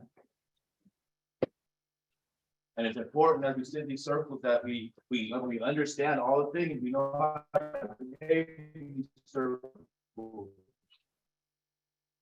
We're not medicine being passed through, but we understand when we leave here that we take what we have and we do the same thing we understand here that out there into the world. That's what it really happens. Yeah. And I'm no one to judge, I just understand what the Creator tells me when I pray. I know what Creator tells me when I sit in ceremony. I know what Creator tells me when I'm by myself, burning medicine, singing songs. And so today, I'm going to share a few. And again, we ask you to pray in your way. Pray to Creator in your way. And I said, if you feel heavy, or you want to dance, or if you want to, again, throw your hands in the air, just that time. That's Creator to take those things from our people, to help us heal. Because this journey that we're talking about is still happening. And I always think about intergenerational healing, like what's it going to look like in 100 years? And am I doing enough to make sure that our people continue on with these things? And it's obvious when we have these young ones here, we know that these things will continue on because they're going to remember these times that we sat in circles and talked about the healing of our people. That was my father, that was my mother that sat in these circles and talked about the healing.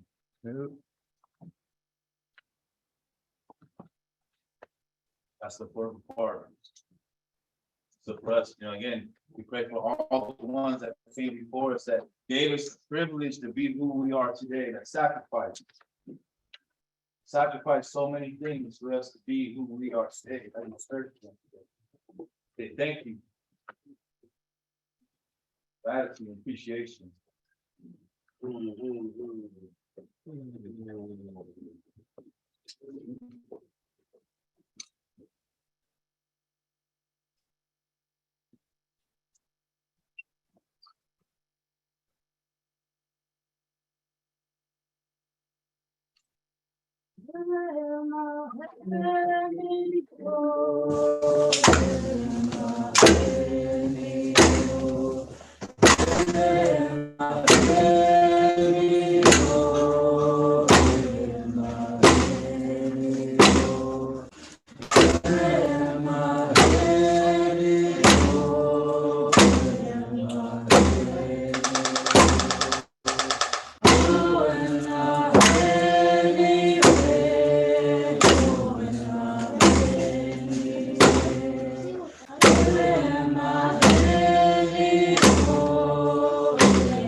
There's a lot of beautiful things that are moving in here.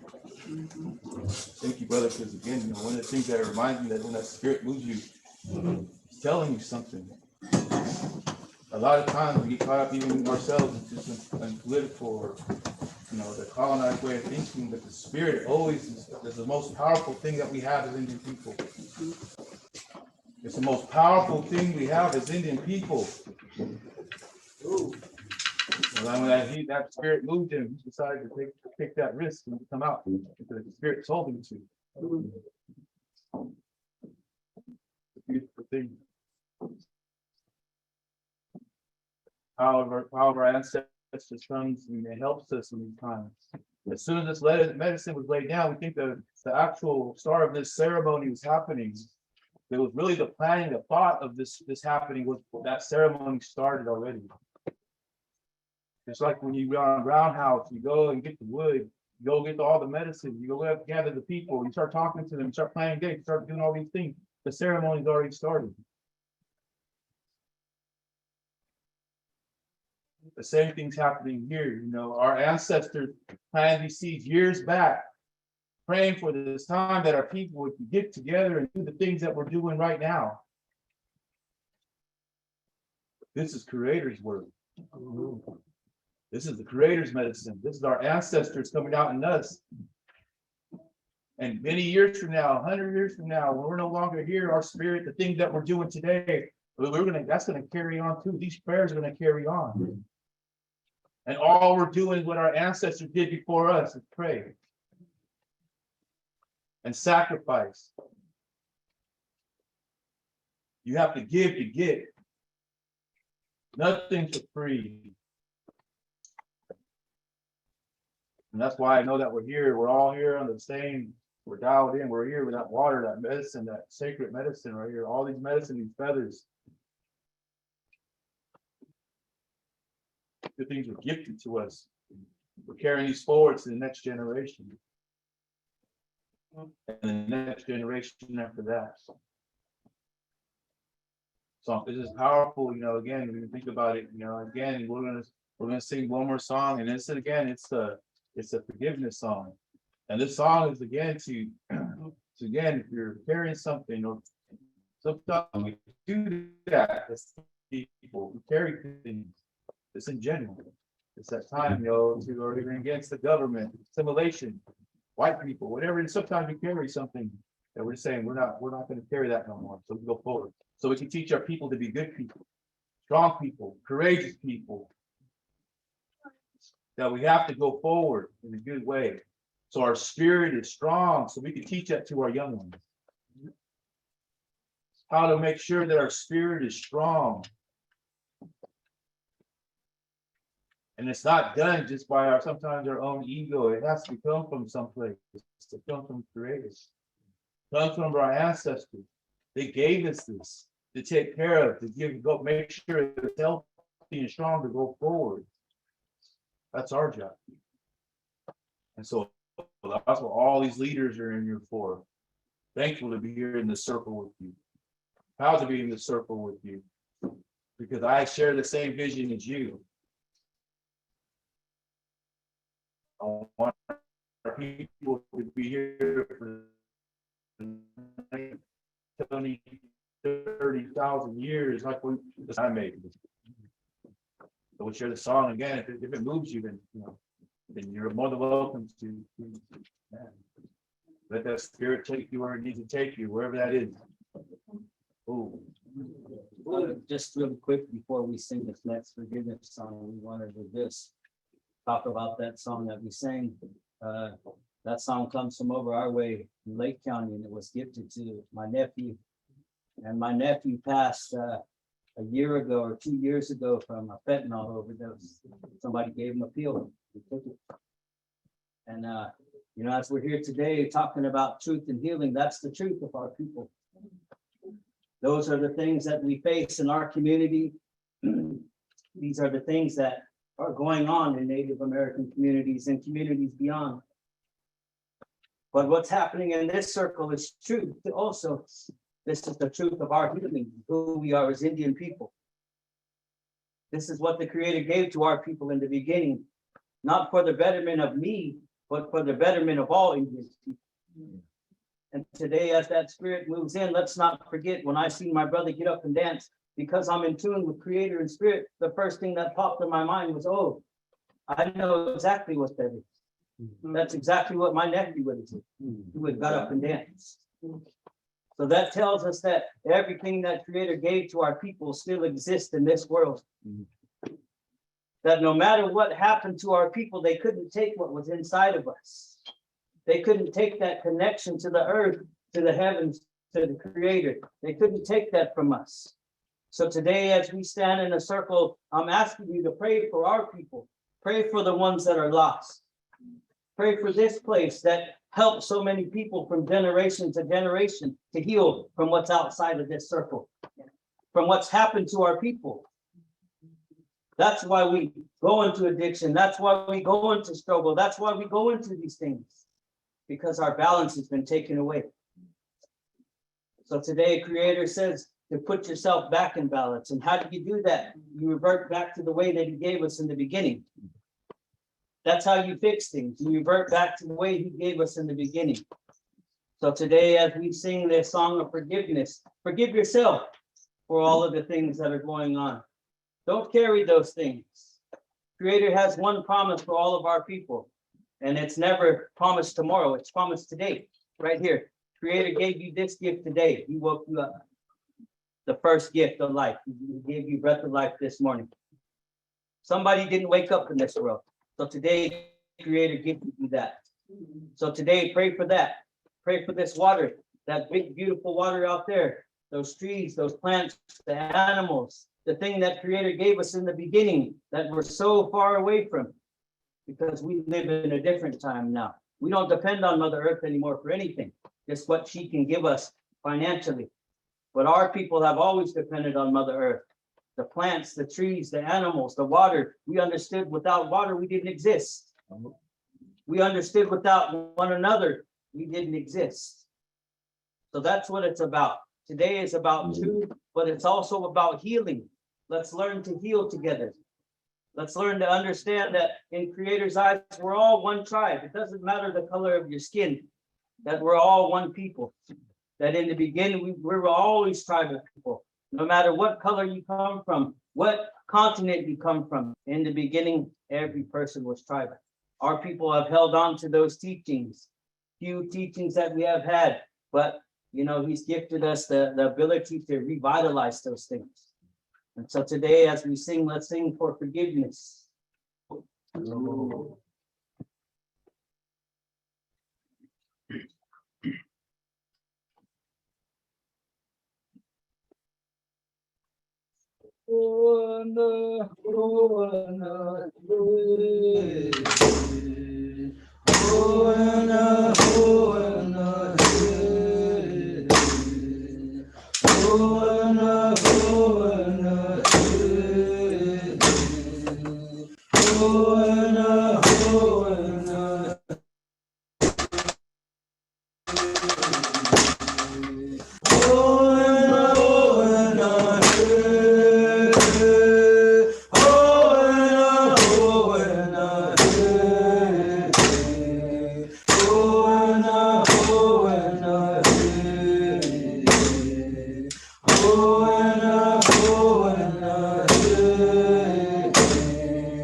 right?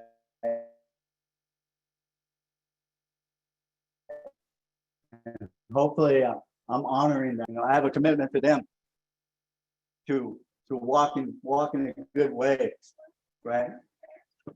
And to have what is it called? Integrity? Hey, yeah. Watch out.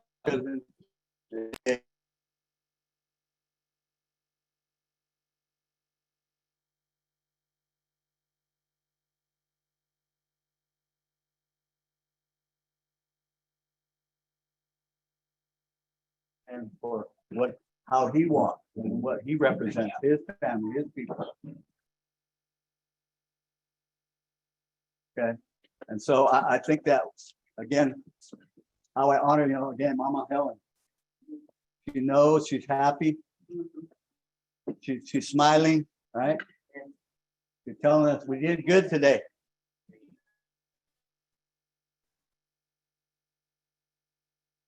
In this healing house that he created, right? And that's part of our legacy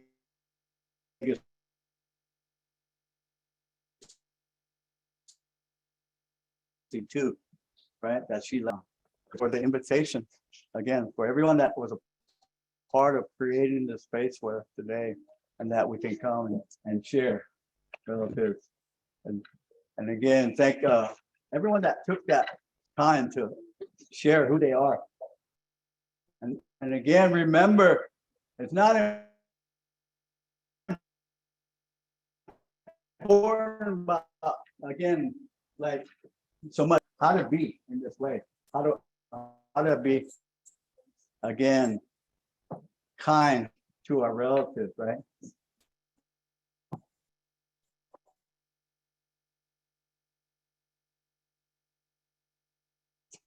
I heard some words about respect here with ourselves, right? It's an inward journey. And that's what I learned by being here at Friendship House. I need to honor who I was as a sacred being. And I was instructed, again, it helped me that I was instructed by my ancestors and by my elders. And I always want to recognize this person because he is the one that was a part of my journey to be on this spiritual path. And that's Lanny Panola. I don't know if any of you know our relative Lanny Panola. Beautiful, beautiful. Miwok Homo relative, elder, storyteller.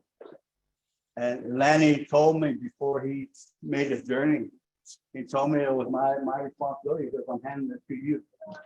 So, I took that responsibility to carry on, again, our cultural ways as best I can.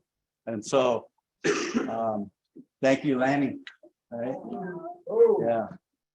And I was tell that story, I had a vision, and I think about Thunderheart. I don't know why in that movie.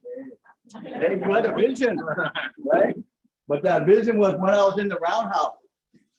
I had that dream. I was in the roundhouse because we're roundhouse people. That's our religion, and that's when my ancestor and Lanny was the spokesperson in that roundhouse. He's the only one that spoke to me, and he said, "It's time." And I just remember after that, that's when I made my journey here at Friendship House. So it's been 30 years ago. I've been on this path. And again, I know my role as a helper and as a messenger. So I want to share a message of hope, again, with each and every one of you. And you're all beautiful, again. And I'll take this medicine that's been offered in your words. And again, that will, again, carry me forward to continue to do the work, right? Because if you woke up today, I know if you woke up today, guess what? Why do you think you woke up today? I believe that it's because the Creator said you got work to do, right? You don't get the day off, right? Yeah. So we remember those that came before us and have gratitude, be thankful for this day, right? That we can do Creator's work, not just our work that we whatever we're doing, but we do creative work. Align it with that, with those intentions. So it's beautiful to see, to be a witness and be a part of the ceremony, because that's what we had today. We had ceremony. There was testimony, there was given away, but this has been a ceremony. And it's been a strong and beautiful, powerful one. So I want to invite you all. Is it right if I say y'all? I'm not from Oklahoma, but no pun intended. But I love Oklahoma, by the way. I don't know why. Indian Territory, right? So I want to invite y'all to. We have the fire going, and Brother P has the fire again. And if you want to make an offering, relative, again, if there's something on your heart and your mind, let that go. Don't leave here with something that you didn't share, right? Or that's still there. We call it residue, right? It's like, what is that that is bothering us, right? It gets in the way of us because we came here to heal, right? So I want to invite you all to come on up. And again, Brother Pete's going to have that fire ready for us. And I think after that, we're gonna have another ceremony. It's called breaking bread. Hey. Because I know you all came here for this medicine and for this ceremony, but that is a ceremony too. When we sit and we share a meal together, right? Because that's what I experienced growing up. Again, every time somebody will come to our home, your grandma's house, you offer that meal, right? You share that meal. That's our way. All right. So I want to thank you again, relative, and remember to just continue to share your story. All right. Continue to share your story. And if that story doesn't, if it's one that has pain, that has trauma, we have the opportunity to change that today, right? And it's by this ceremony of letting go and moving forward and creating a beautiful story, right? Create, imagine a life. If your life can be what you imagine, I'll just share that, okay? Imagine what your life can be if it can be what you imagine. Because we have the power to do that. Our people are visionary, all right? Each one of you, right? You come from greatness, and that's why you're here. Like I said, the enemy didn't get her. Still trying, and that's why I continue to have ceremony, relative, wherever you go, all right? Pray with that water. We call it leaf. That sacred medicine. My good friend, I'll acknowledge her, my good friend, Tita Newbreast, who talks about this medicine and how we pray to it, with it, for us, right?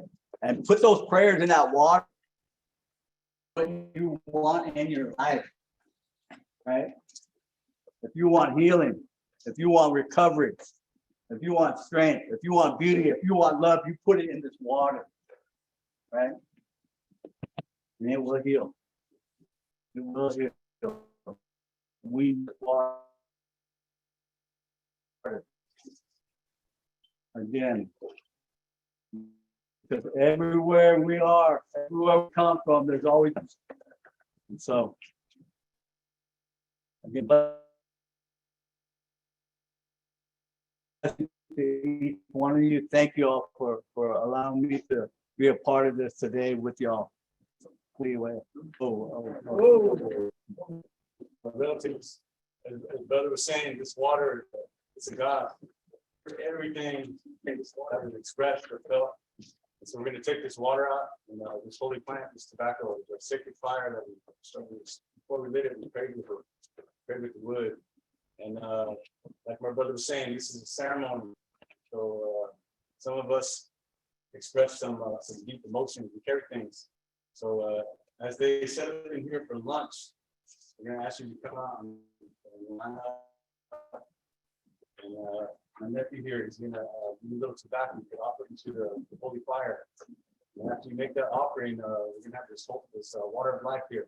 Think of your little cup, take a little sip, to ground everybody, this intention, this prayer that was expressed today. So we're gonna go ahead and get ready and then. And before we all jump off, Councilmember Carmen Lucas wants to say a couple of words. That's all right. So we're gonna unmute her and mute her and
Councilmember Lucas, if you hear me, it is star six to unmute.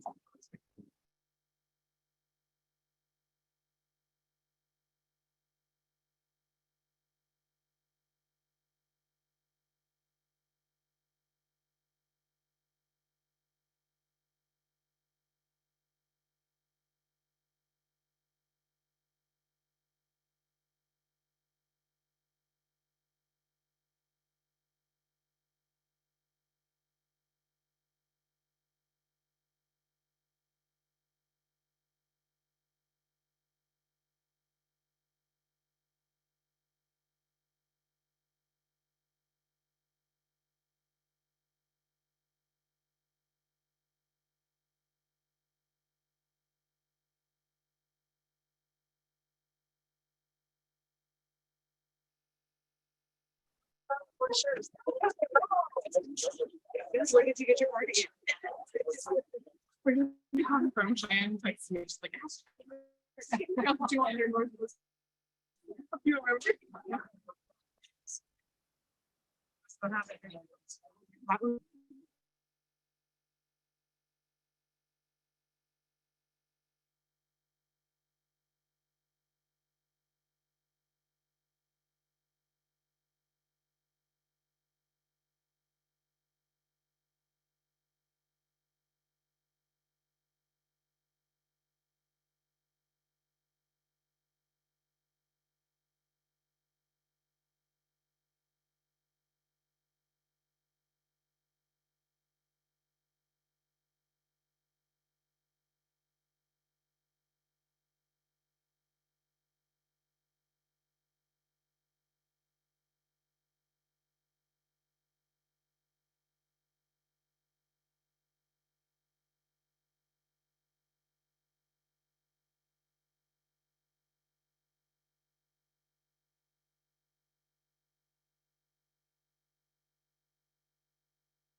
All right, thank you for joining us today. I think that was for the stream, we're gonna leave this off with the audio.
Hi there. If you're still joining us, we're just going to take a short break. Turns out folks are going to return back to an extent. So we're going to just take a small hiatus. Thank you for your patience.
by operation of the Indian Country Crimes Act, and neither Castro Huerta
Okay, folks, if you're still with us, we're gonna resume the healing circle in about 5 minutes. Once wraps up, shouldn't be too much longer. Thank you.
ceremonial faith of sharing. So I wanted to offer that and continue to share that piece as far as the culture. But I think everything that we've been discussing is related to, how we practice our culture and how we are, again, caretakers, how we're carriers of the work that our ancestors left us. Right? So, thank you for allowing me to share that and be with you all the rest of today. For those that stay, those that are vested in this process, sharing what's already been laid down. What I say is prayers, your intentions. So I think what, again, I want to kind of go through this process with you all and think about what was shared, what was put out there, like you gave testimony, right? You shared your intentions with those words. So what's behind it? But not only that, but I want you to think about, we're gonna do this process. It's called the Belmont process. How many of y'all heard of that? Maybe. So my cousin April, she forced me to come up here. Yeah. See, when our women speak, we listen. Right? Who said that? But so this is a process we use in one of our wellness and prevention curriculum, what we call the GONA. And it's a gathering of Native Americans. I don't know if y'all have heard of that, but it's a very powerful and beautiful way of bringing our people together and to look at, and again, how can we create a better community? How can we create a better future, right?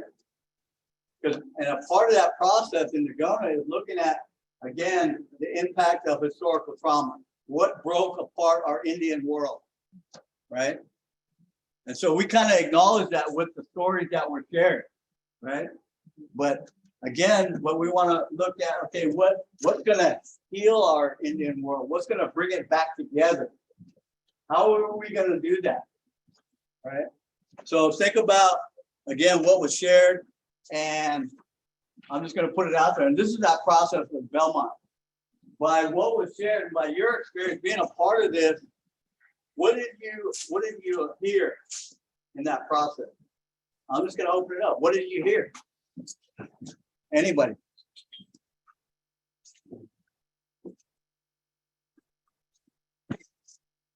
I heard that there's all of us native Californians and just natives in general of this land of North America, even South America too. We've all become victims of genocide. All of us have that common thread. It runs through all of us, no matter if you want to acknowledge it or not. It's in us. And somewhere down the line, that happened to our ancestors, our relatives, and that trauma, from what I heard, because Sister Theta, it's transferred to you, not intentionally, but it just happens that way. It's trauma that's in our DNA. And I'm here today to listen and learn and help leave some of that trauma here and heal myself and my family that's at home right now. And it's really deep. I'll just share really quickly. When I was a client here, Myra Smith had she was Muskogee Creek. She was like my adopted mom. And she did a class called Your Inner Child. And it was, you had to reach down deep and find out what traumatized you. And like, when you reach down deep, I found things that I didn't even know that was a problem. It's like a big onion that I'm peeling back into layers. And I had no idea. And I just felt so wiped out. I cried and cried. I didn't even know why I was crying on half of the stuff. And I was telling my friend Monica when she left, I was like, that's how I feel right now. I feel like I did an inner child workshop because there's so much stuff inside of me that happened to my ancestors, my relatives that I didn't know about. And I just called my auntie at break and she shared a bunch of stuff and being like, dang, no wonder why. So it's like all of us have this common thread and you're in a safe space to share this. with each other because you're not alone. And that's what really makes you feel a little bit better, that you're not alone, that you're not the only one. Like your family had that too. Your ancestors had that too. Our land was taken, we were murdered, and we were just straight up like exterminated. But we're all here, like they were saying earlier, like we are a living testimony to our ancestors because we are still here. They couldn't kill us. We are here and we're trying to move forward. And in order to move forward, you have to heal the past. So right now we're healing our past a little at a time. And I'm just scratching the surface. And I'm telling you right now, I feel like I got hit by a bus, but it's a good thing because this is stuff that I didn't know was a problem. And you know what? I'm open to all kinds of healing because you know what? You can never get enough. So I just want to say thank you for hosting this. Thank you, Brother Dean. Thank you, everybody. It's wonderful. So thank you. Oh, yeah, you know, I had a session with some of our youth yesterday, and we talked about our history and the youth. Man, they're so powerful. They talked about their experience, you know, what they see, why our people are so wounded, right? That history, and how did they cope, and how they're still coping and learning how to heal themselves. Right? Because what was normal, you know, to what was done to us, you know, what was that experience and how did we kind of get through it, right? We did things that were not normal, that were unhealthy, right? The abuse, the alcoholism, the neglect, right? All those things, but those things were intentional too, right? That was a part of that. And it's so funny because one of the youth too, I mean, not funny like laughing, but interesting more so, that one of the youth said, yeah, the Europeans brought that alcohol to our people. Yes. So, you know, when thinking through all of this, because the nation has been traumatized because the land was taken, the question about healing is how do you forgive? Because it's almost like, you know, how do you tell a nation that we forgive you for your traumatization, your eradication, your gentrification, and at the same time, you have a responsibility, you know, which is where I am right now, Justice 40, but you have a responsibility to not only right the wrong, but to make sure that you are responsible enough as a nation to accept our forgiveness of you, but at the same time, we're asking you to forgive yourself. But at the same time, we want you to remember what you've done, because if you don't remember and you don't correct, and in order for you to correct, you have to remember and you have to acknowledge. So who begins that process of making sure that they realize, and I say this not just as an African American female, but also as one who has Native Americans in my background, but recognizing that the traumatization and the things that have been systematically done are still being systematically done.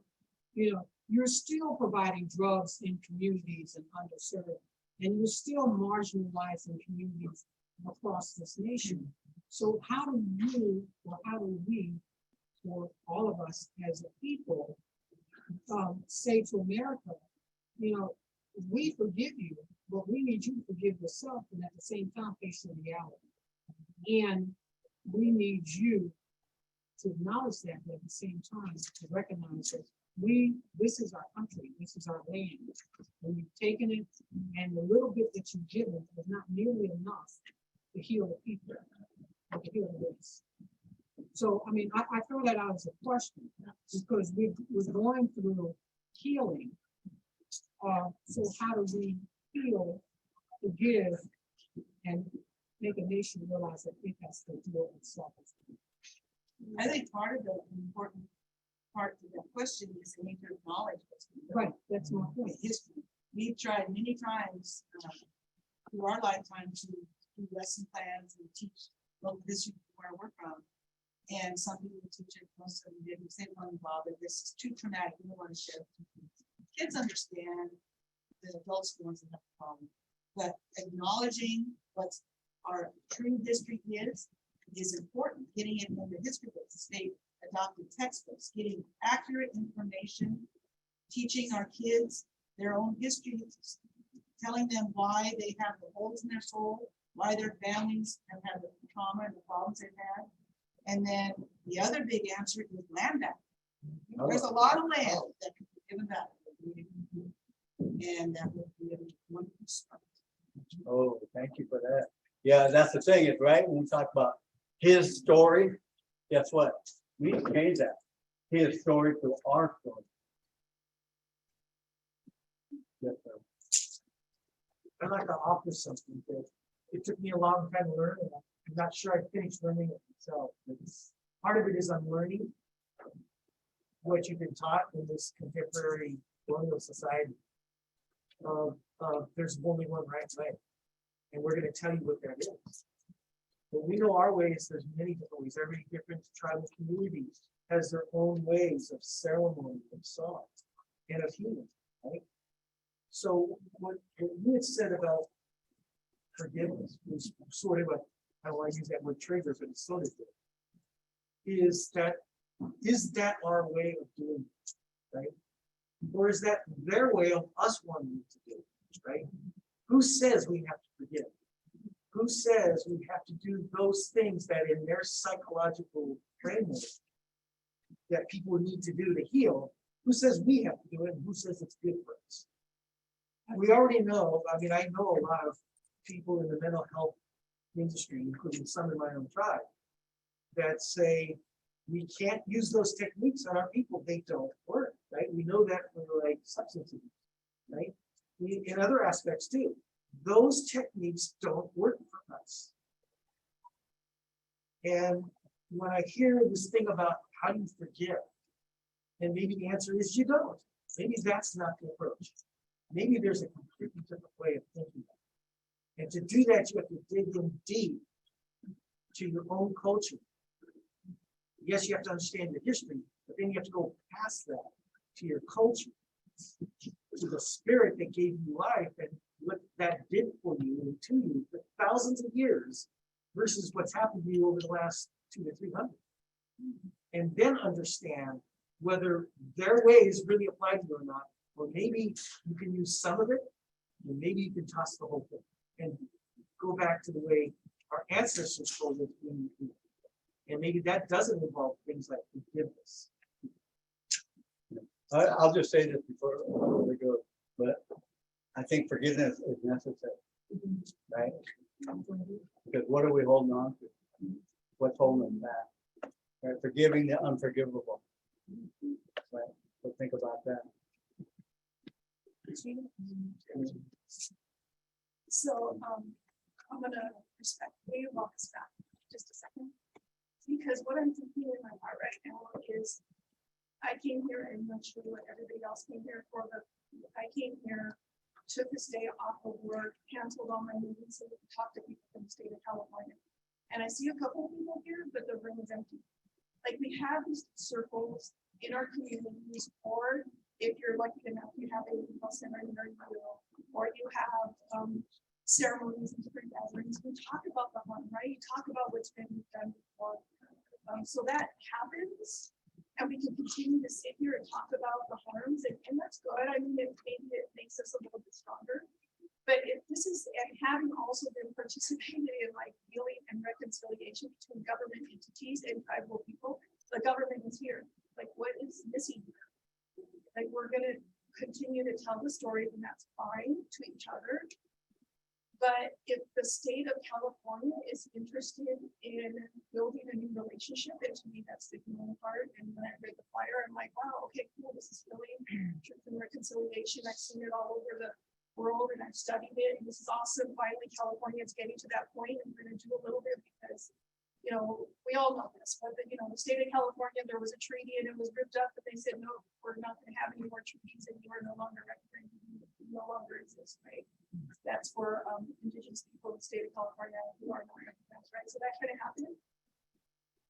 And I thought, well, this is cool. Like they're actually going to sit here, we're going to talk about this, and we're going to talk about a path forward, and we're going to talk about how to make things better, and we're going to be able to tell our side. It's like, I already have these ideas.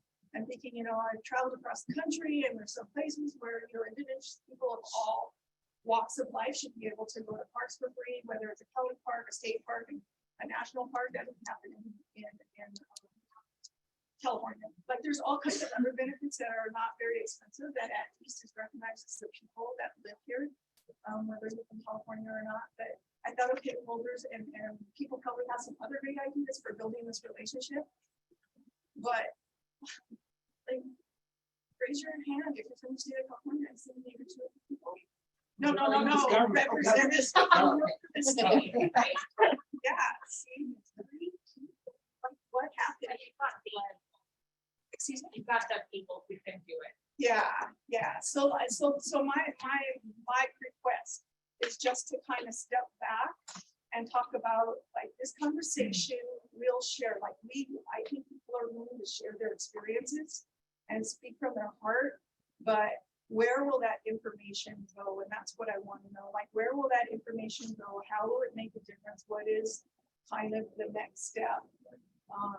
And I've also been on Zoom before this Zoom meeting before, and it was just offensive. And I thought, well, okay, I'll go face to face and this will be cool. And really care and see how it works out. So I guess that's my own thought is like, can we have a plan? Can we know a little bit more about this conversation? We're willing to share. Where will that information go? How can we track that information to make sure that ideas that might be shared are actually implemented or considered? For me, at least, that would be super helpful. In the same vein, when they made the museum for the American Indian on the grand opening, as so that they get 1,000 Indians that day. And I walked through the building and walked out very angry because our story was not there.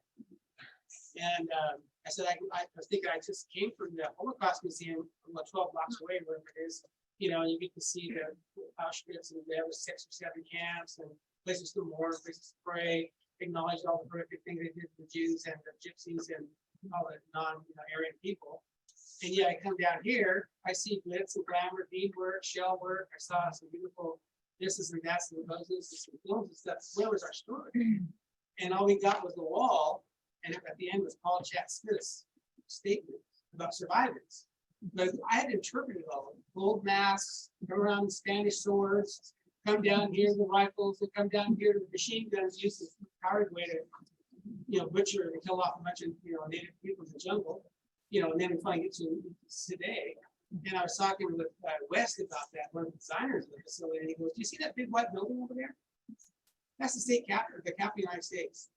They funded this. So do you think I could tell that story here?"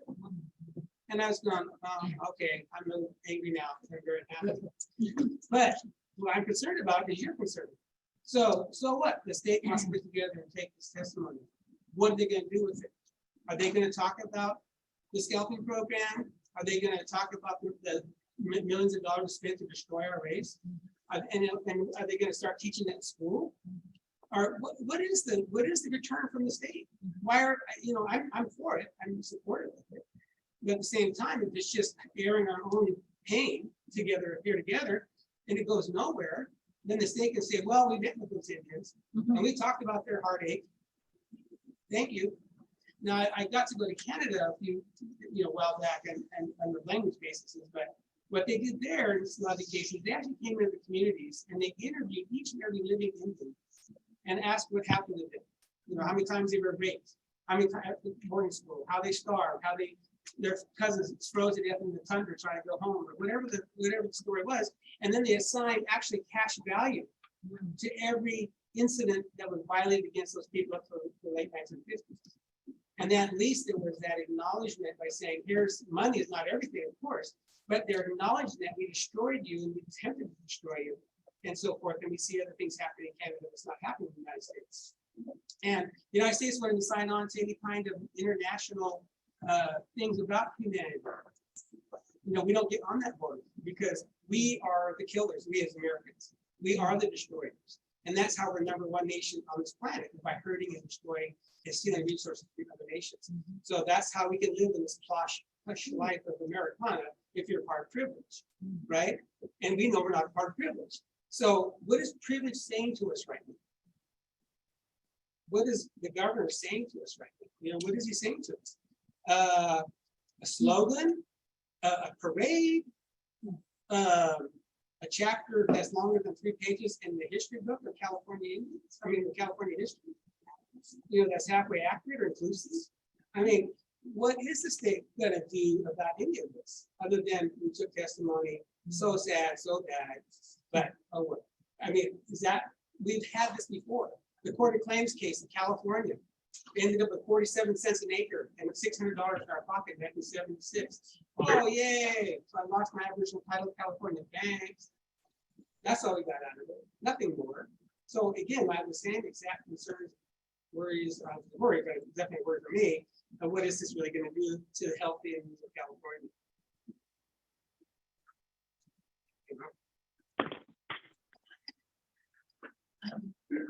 I kind of want to piggyback off of what you were saying, but in a way that is somewhat monetary. So right now, I think all of us know that like there's a lot of money falling from the sky for like grants. A lot of money coming from the state for grants geared towards like BIPOC populations. However, all of those grants require that you have a certain insurance coverage in order to qualify for them. Insurance companies won't cover work done on tribal lands. I've consulted for about 7 years. I probably should introduce myself. I'm so sorry. My name is Emma Snider-Ashtari. I'm a citizen of the Cherokee Nation, enrolled citizen. But I grew up here in Sacramento, and I've been really blessed to call a lot of California natives, not a lot, but you know, family and friends. Right? I love them. I'm very fortunate. You know, I use their rivers, I use their land, and so a lot of times in my work, in my professional life, I found myself in a supportive role, you know, writing grants and filling out applications. Right now, there's a lot of mouthpiece, you know, a lot of talk around support, financial support, and it's there. There are millions of dollars on the table for tribal communities, but we run into other forms of barriers, and like that. I wanted to bring that up, even though it seems like kind of insignificant, like, oh, it's just insurance. But it becomes a barrier between organizations actually securing millions of dollars in funds to address domestic violence, fentanyl, missing and murdered Indigenous families, you know, to provide them with support.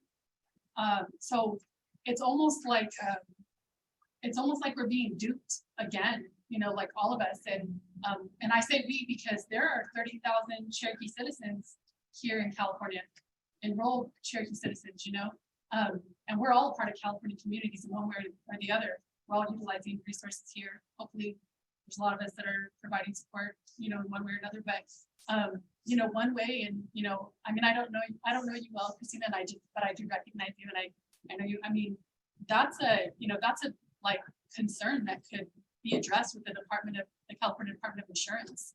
It's codified racism. It's blatant, and it's what we've experienced for, you know, decades. There's no reason to exclude tribal reservations from being covered by insurance, other than you explicitly don't want them to receive services. And even for those of us, you know, when we talk about like city Indians versus like res Indians or whatever, all of us have bridges between the two communities. We all go back and forth, all of us. I don't know anybody who's like just one or the other. You know what I mean? We all go back and forth between those communities and those spaces. So it prevents those of us who have left rural communities to come to cities to get education and to get education and become capable and qualified to provide those services from actually serving those communities. And it's a real tangible issue that can be resolved by the governor. Follow with your statement, I really found it very disconcerting. So I know that we have a lot of first year. I'm a student at the University of Oklahoma studying my master's in Indigenous Peoples Law. And I'm not, you know, one of those first year or first generation. My family, my parents both graduated from college. But that became a barrier for me as well, you know, and not only did, my parents moved me off the reservation. And then I was in a community where there were other reservations and support. I wasn't allowed to participate in those Native American funded programs because I didn't live on the reservation. And I wasn't, because my parents were educated, if they were the middle class, they were the working poor.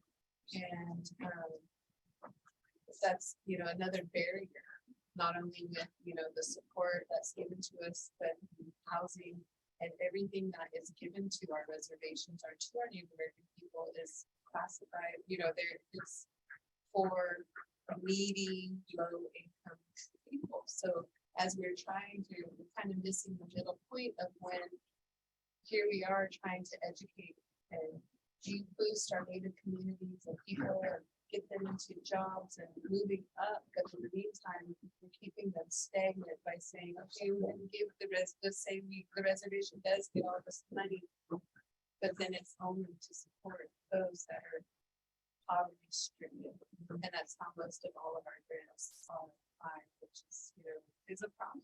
And, thankfully, we have, the new UC system, our natives get free tuition because, like, it's for me, I'm in the world of debt because I want to be educated, and I'm not that first, I'm not that first generation, which isn't a bad, you should get it.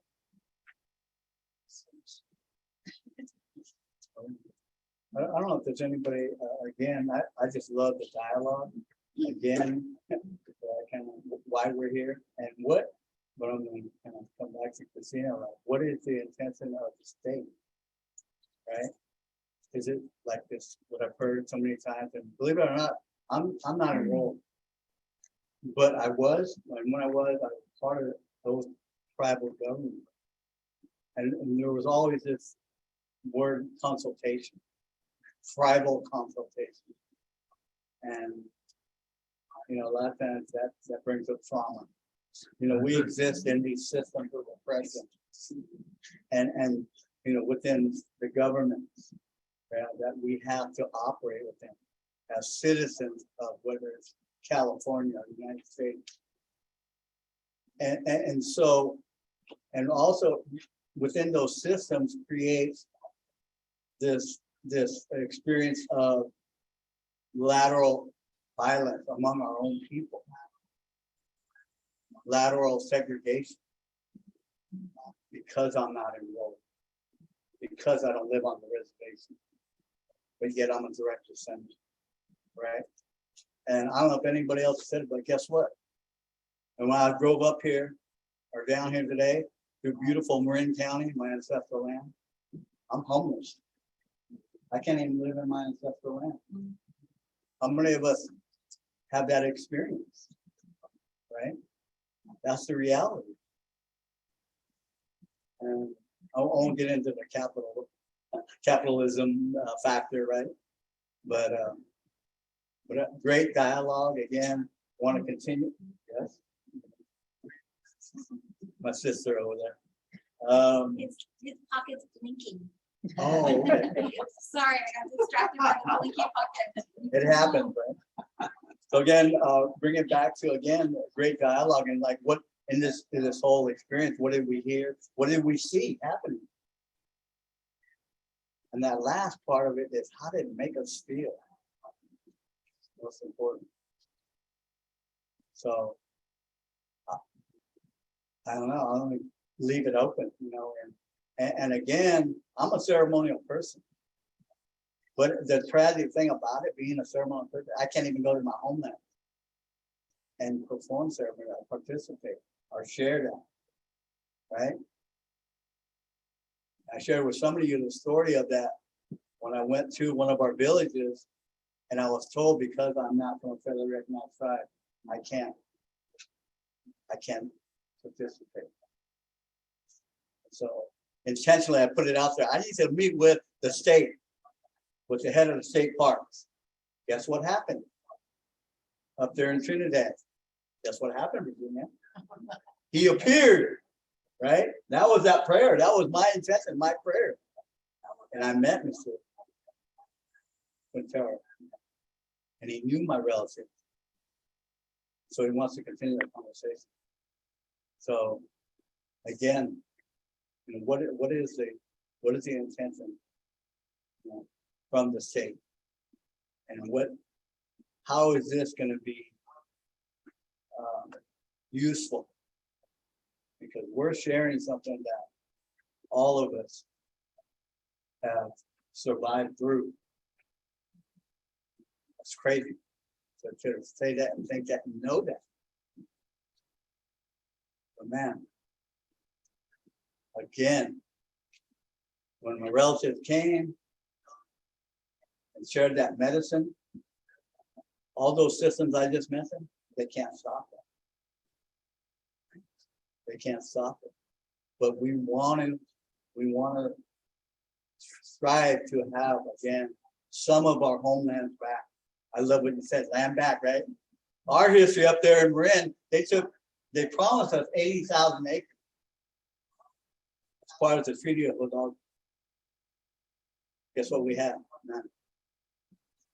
Can we get a few acres back, please? For ceremonial, and so we can share that with our relatives? Brother Ed, no. Edward, you know. I wanted to mention a little bit about your sharing about and I think what affords the human being when you forgive, then you're no longer tethered and anchored to the same life. I think that's the definition of forgiveness. I was in therapy here for a while. I'm done now. Abstinence is after my nation, and she kept introducing that. Well, you know, when's the forgiveness piece going to come and go? Well, forgive. What does that mean? So in other words, forgive is to forget. That's what I was coming from, you know, that kind of idea. And I never did get to a successful model, kind of what you were saying, in terms of, I get the idea that if I have a wound that I've been destroyed over and I'm trying to heal up from it, if I can't forgive that and let go of it, then it's going to continue to destroy me, hurt me, have power over me, right? That's one kind of forgiveness, I guess. I mean, I guess I'm saying because I'm trying to understand it myself personally. I say what that means. Because I know my concern on the other side, though, is if I do say, I'm finally kumbaya, and I'm at peace with myself, state, you're just fine. And federal government, you're just fine. And the county, you're just wonderful. I just don't mind being treated the way you treat me because I'm in love with life. I'm exaggerating, but I'm not exaggerating. At the same time, I'm trying to understand, we are trying to understand, what is that dance with the oppressor? What is that dance with the destroyer? What is that dance with the regulator? The one who takes away your rights, who limits your rights, who's omitted you from history, who's omitted you from California, you know, and so that part of it, you know, and so reconciliation implies that there's going to be some kind of reconciliation. But I'm not hearing, I guess I'm fresh to this, I do listen to her at home, she's on that, you know, but at the same time, it's like, so what is really the reconciliation? Is it going to be more damn money? I mean, because I'm not against money, but you go and spend it and there went your reconciliation. You're right back where you were. I mean, to begin with, you know, you're that rich person for one day or 2 days or a week or a month, and then poof, it's all gone and you're back in the streets of California, back in the maltreatment of California, not represented in textbooks correctly, you know, nothing, no acknowledgement or no reparation about what is that mean. And so, I mean, like for one example, I can now go in state parks and I can dig spruce roots if I have my ID card for my nation. But you don't have an ID card, so you ain't gonna get no roots. You know what I'm saying? I'm just saying, you know, I mean, so what is all that? You know, I mean, so there's all this stuff all over the place, you know, kind of thing. And I don't know. I don't know what it's called. Yeah, and I think that what I was saying was that it's a two-way street. I mean, you can't, and getting America to acknowledge that it has to forgive, but it has to reconcile as well. Because when you say there's an issue with insurance, it's an issue. And why do we have to be on the reservation if we're Native Americans? If we're Native Americans, we're Native Americans. So when do you take that label off? When are you going to include our history in the books where it's supposed to be? And when are our museums going to be more representative of our communities? And who gets to tell our story better than we can? because nobody can better than we can. And if you're not doing that, America, then you're not reconciling, and you're not forgiving yourself for the pain that you've inflicted on our race of people that, you know, were the holders of this land. You know, we were here before you got here, and you've not even acknowledged that this capacity. Was tired of seeing movies where we're Indians riding on horses, and that's all we do. You put us in schools and boarding schools, you cut off our things, you did all kinds of things that were not, you know, human.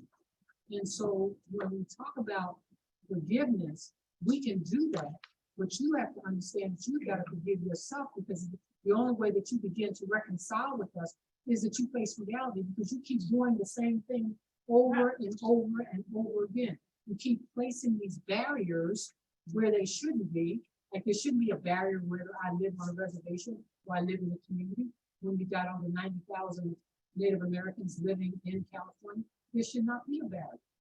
So the question becomes, and I think that's part of what was being said over here, who takes that message? When does that message get received? And what is the period of time in which you begin reconciliation? Oh, thank you. So, Christine. I'd just like to offer that the process here, or the mechanism here, was never meant to be reconciliation. That's why it's called truth and healing. It was also never to be a process that demands forgiveness. And we actually had this discussion with Judge Abby about how to frame this as we were beginning this at the outset, that the truth piece is that the truth isn't actually out there. And that's kind of what we talked about with the curriculum, is that we all know the truth. We've been telling it to each other this whole time. But the state and the general population in the United States has denied the truth for so long that if nobody knows the truth and they don't believe the truth, is that even reality? And so how do you act on that?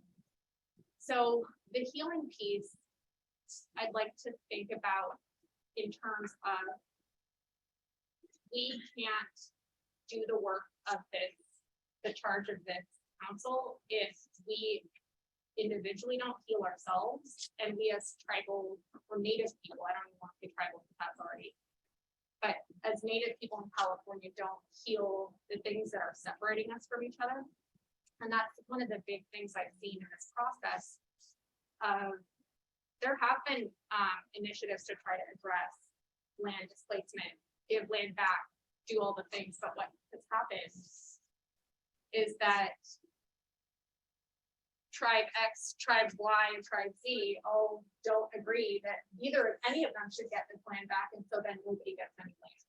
And so I'm not trying to say that, you know, nobody can get along. I'm saying that as long as we're saying you don't have a tribal card, you can't go gather, or we're saying, you know, you're a tribe that we've decided has disclaimed our heritage, and so you don't get to have the things here, then we're part of the problem, and we can't have solutions until we collectively heal. And that even means saying to each other, you know, we're all part of this legacy of genocide. We all have that in common. What happened afterward was just survival. And so, you know, the way I talk differentiates myself from the way people talk in different places, the schools I went to, the place I lived, but all of that since genocide is survival mechanisms that our ancestors went through. And so I can also speak to the state piece of this, but my view, just from the perspective of being inside a mechanism that is not friendly to Native people, wanting to do things that are for Native people that actually make a difference, to a government who, if they got a sheet of things they could do and they could just do it and nobody would say anything, they do it. That's like the space we're in. I see us as needing to come together as a community collectively to push for those things in a way where we can get them done while people are still friendly. And prove them wrong, I guess. But so again, so reconciliation, I don't think is the thing. I think it's, we need to heal ourselves so we can figure out what we need. And that maybe is an evolving process too.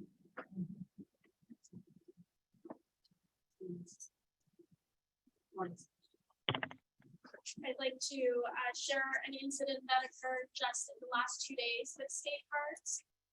Last Thursday, I spent an entire day with my tribal council, presenting to the tribal council, having their permission for a filming opportunity on our tribal lands for me as a tribal member to enter state parks. It was an MOU that I worked on 6 years ago when I previously worked as the tribal historic preservation officer for our tribe. That MOU still has been signed.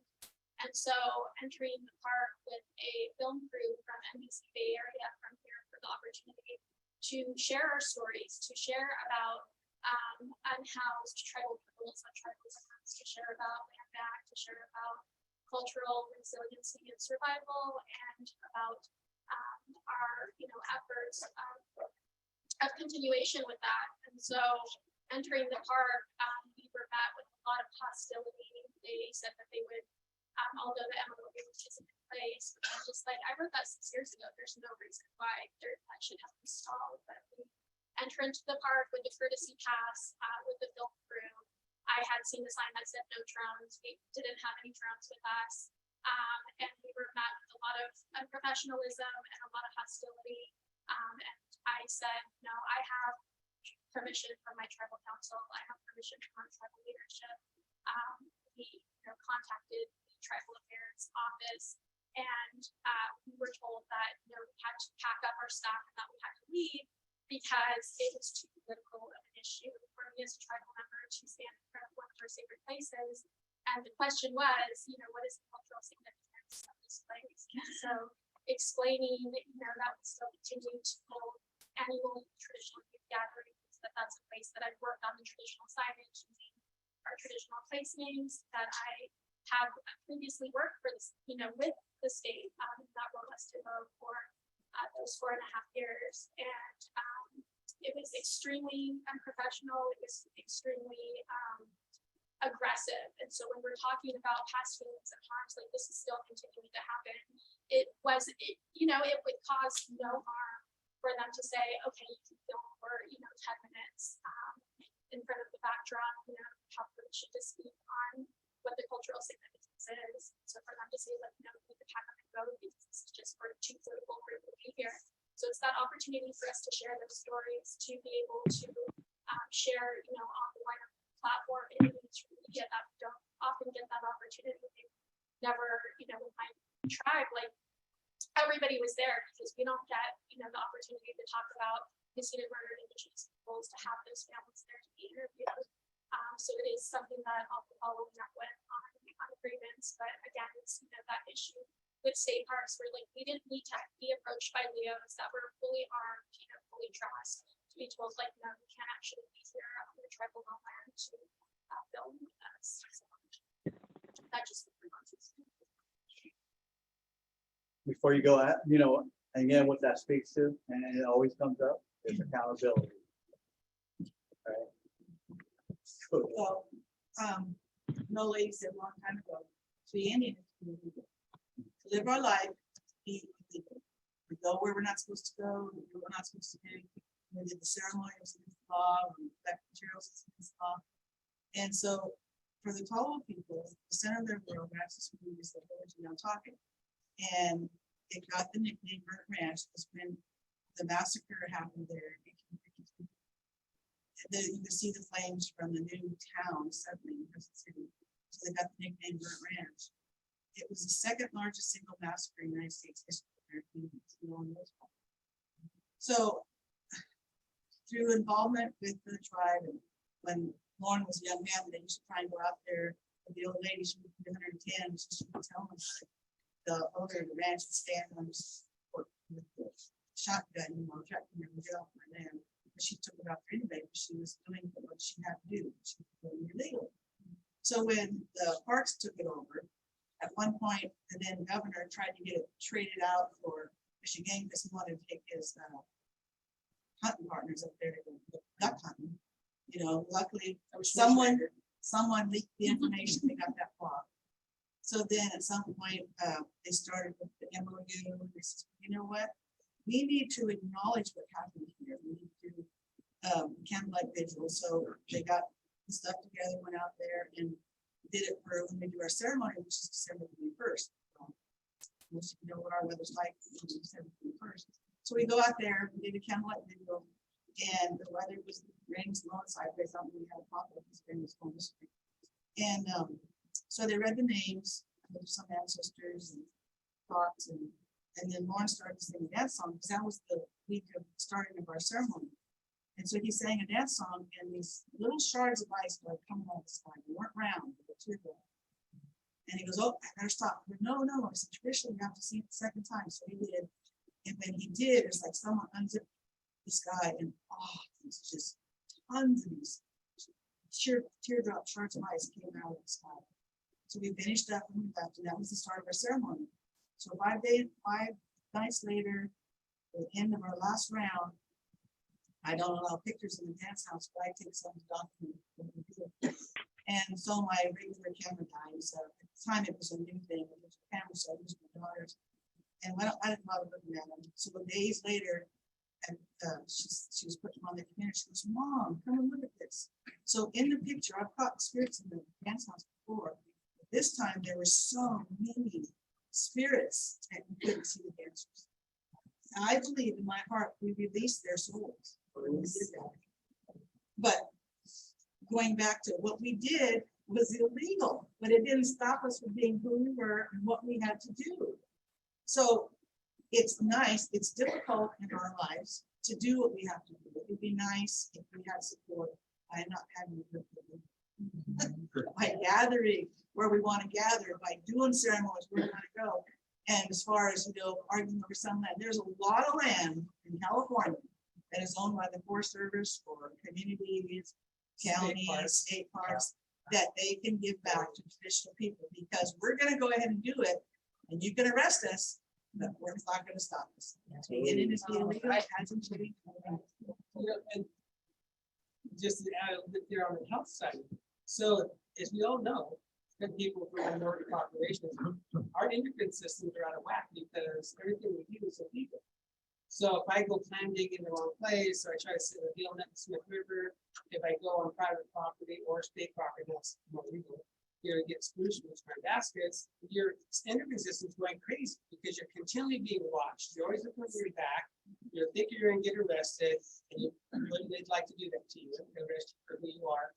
And so our bodies are out of whack, not just because we're not diabetic just because of sugar. We're also diabetic, well, because of sugar. But we're also diabetic because of the endocrine system is constantly being strained.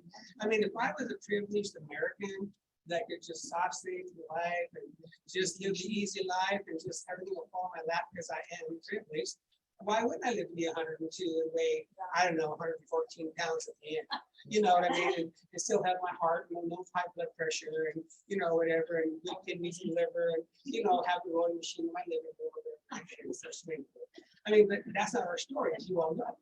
And so we pay for that on the health end of it, deeply and expensive to who we are. And then, why do we have a short lifespan? I don't, why is that? Well, gee, it is, Well, the liver a long time ago, the kidneys, It must be our fault. It's not your fault, because you made the wrong choices. Yeah. So that all just tags together and destroys our race even in another way. So just on everyday existence, just to be alive. I think a lot of us, in terms of truth and healing, in talking about how we can come together and decide what we need or what we want, or how we want to interact with the state.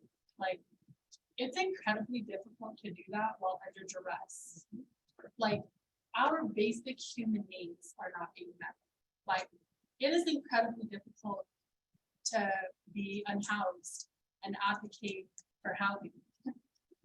It's incredibly difficult. I think a lot of us, I know I speak for RJIP, we're a survivor-led organization. We have experienced trauma. We're healing from trauma while also trying to reach out to others experiencing trauma. And I think a lot of us, most of us who work in the Native community, one capacity, capacity or another, like we're all in that space where like we're survivors, you know what I mean? And so I think like, you know, in order for us to even be here, we've all done some amount of work, right? Like, you know, you've learned how to speak, you've learned how to play the game, you've learned how to present yourself. But those who truly, you know, need to be heard the most may not have those tools. And I do think that we end up sort of jumping through the hoops and playing the, you know, doing the little song and dance that like the state needs us to do to be heard or to be legitimate. And I think that, you know, we just can't do that on their terms anymore. I think the world is changing. This is 2022. I think the past couple of years have shown a lot of people just how close they are to homelessness. Just how, you know, we're all on the brink of losing everything if we were to become ill, or, you know, a lot of us experienced death, you know, significantly over the past few years, like within our families. So, I mean, I recognize that, like, yeah, there has to be some unity amongst all of us, and that includes like out-of-state natives too, right? Like between out-of-states and California natives, there has to be respect, there has to be unity. But like, how do we, before we do that, before we unify for the sake of the state, and like from a Cherokee person's perspective, like we checked all the boxes and jumped through all the hoops, and we were still removed and relocated. We checked all those boxes. We were the first, you know, to have a constitutional government. We had Cherokee lawyers at the time that we were removed and relocated. You know what I mean? Like, we're notoriously like litigants people. You know what I mean? And we were still removed and relocated because at the end of the day, the goal has been, and for many people who still represent state departments, the goal is to erase us and replace us for the sake of, you know, taking our resources. And in a sense, I think asking us to like, oh, hey, you need to be well and you need to unite before we can work with you, is just placing the burden on us once again. And also asking us to do something that like is essentially impossible. It's another box we'll never check. So I think like prior to us getting to that place where we can talk about, you know, truth and healing in a real meaningful way, we have to have our basic needs met, right? Like no one who is indigenous to this place should be without a home. And the wealth gap between original people of this territory and, you know, the creme de la creme or 1%ers is outrageous. There's enough space for everybody. There are enough resources for everybody. It's how they're being distributed. You know, it's, you know, tax the rich and you know, fund indigenous people. Like, I think it's pretty simple, right? And frankly, when it comes to working with the state, it's, for me, I'm like, put your money where your mouth is. We can talk all day, but truth and healing is a verb. Like, where's the action? We don't need talking circles. We need action circles. You know what I mean? Let's do something about it. You know, because we talk to death. We all agree on most things. I would guess, you know, politically. But as far as the state's concerned, you know, the state pours money into things of values. Do they value us? So bottom line, is the rent due? The rent's due. And we're coming for it. And some of us are undercover, you know what I mean? Yeah. You know, that's another thing, like putting, like, be strategically placing Native leaders into decision-making positions, you know, strategically, like, you know, now with the UC supporting and funding, you know, Native students, like, now our folks, you know, will have opportunity to be considered for those high-level positions for folks to make decisions in state cards with the Department of Consumer Affairs, with the Department of Insurance. We can make our own decisions. We don't need, you know, informed decisions, trauma-informed decisions. Along with that, pay off all Native students' student loans. Please. Yes, they can become a viable part of the system. I have so much debt. Yeah, so much. You're just talking about operating under duress and, you know, trying to be an advocate for yourself. You know, I'm California Indian. I have shared history. My family has shared history. But where I'm here because I'm the tribal liaison for Department of Consumer Affairs. That may not be on your list of priorities, things that you guys are talking about. But we set minimum standards for licensed professionals and vocations in California. And so, you know, as if people have jobs, they have agency over themselves, they have a purpose, they fight for their families. My goal in coming here was not to solve all the problems you guys are talking about, you know, which are very important and, you know, dear to me as well.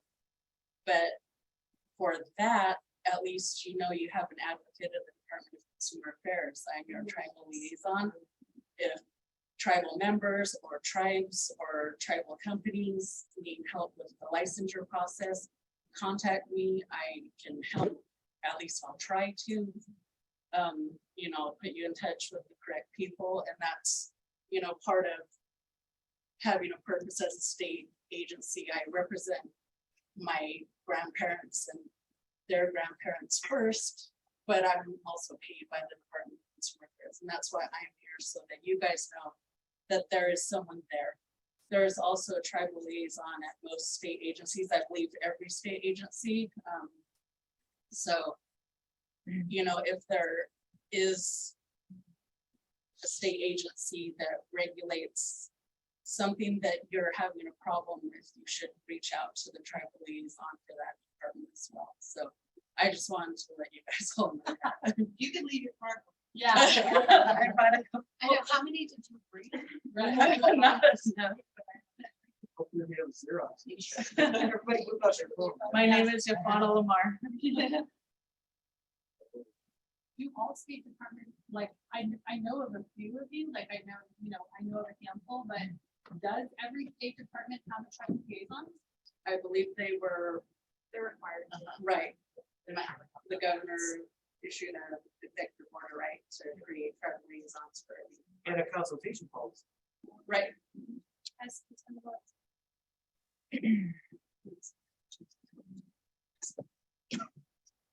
The consultation policy, though, that applies to tribal governments. Not always, not tribal, depending on the agency and who they usually work with. So there's some agencies like LTA that are for kind of all tribes on the NHC list, because there's going to be impacts to non-federally recognized tribes that are eligible for certain programs. And then there's some agencies where you know, their scope is more limited because it's more of like we use federal pass-through, and so those are the all agencies that are encouraged to be communicating, consulting with Native people generally. And we just issued, the governor just issued an equity executive order as well, that's supposed to have a layer of Native issues as well, incorporated into every state action, including budget officials. Department of Insurance has a tribal liaison. That's interesting. Some of them don't know they're the tribal liaison. More active than others. I just got appointed. If you go on to any department website and just in the search, put tribal liaison, they're all supposed to have that information posted. Is there ever, like, do you all congregate? Like, are there ever, like, how can we most effectively connect with you? Do you want to have like a conference or anything where we could just, you know, maybe mingle? I mean, I was recently appointed. This is my first time representing the department, so I mean, I would defer to Secretary. So we can find out about the part, the gathering, all of those. Invite everybody. I say a good opportunity is next Friday at Native American Day, because a lot of them will have tabling, and our tribal liaison will be at those tables. And so, if you've been there before and you thought, wow, this looks really boring, this is just health and human services, that's actually their tribal person that you can talk to directly. This is at the state council. I just wanted to add too, you're talking about the Kuliya between the, California, non-California Indians together. But California, as you all know, probably is at the IHS level is only funded at 50% of the rest of the nations, because the thinking was that there's not real Indians in California, so we're only going to fund the California Indian health programs half, 50% of the rest of the nation's Indian nations in North America, in the United States government. Yet we are serving 1 million people from out of state. But what's tough is that we've been trying to get changed, is that when a Choctaw or a Shawnee moves to California, why didn't their money follow them? But oh no, it's got to go back to the home agency with 12 people, I'm joking, you know, whatever, and then they're out here, and then we already are, you know, serving at 50% funding and an additional 1 million people a year, and wondering what is not enough money and what is not enough program. So I mean, it's just crazy how they make everything so crazy. We've been fighting that at the DC level when I was on council for a long time and getting numbers. You just get the violin, and we just go, oh, I'm so sorry. You know, we can't help you. You know, it's just the way it is. And there's so many people already slopping out of the trough of funds, you know, you see this group, this population, they need to have full health coverage. But you Indians, so you just wait. You're good, we're working on it, we're gonna change it. You know, so again, it's this disparity, it's just so bizarre. Like, we can't even really help our, you know, people because the funding is not there and it's not following the person. You know, their part should, if they're coming in from Choctaw, that allotment should come to California where they're getting their services. So those are two things that I think this process can be helpful with. Is California doesn't look like anywhere else. Right. We have a large relocated population, and so what are the features of California that don't make sense when we're past that federal overlay work that people in DC literally can't see out of here? And so one of the things is in California, a lot of, much like the rest of the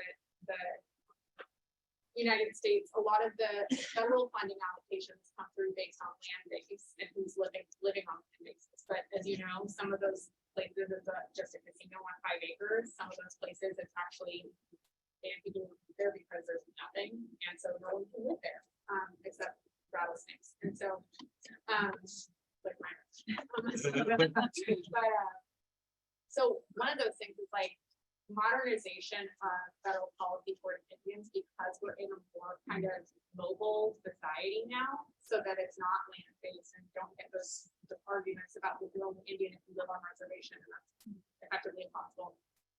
So how do we do that? And then there's also the piece of what are the things that don't make sense for California because the feds just dropped them and then didn't do anything about it. So you know, you have health funding, you have a lot of the stuff with PL 280 not getting funded, not making sense for California. So what are those things, besides the things California can do for you in the calls to action that you all come up with?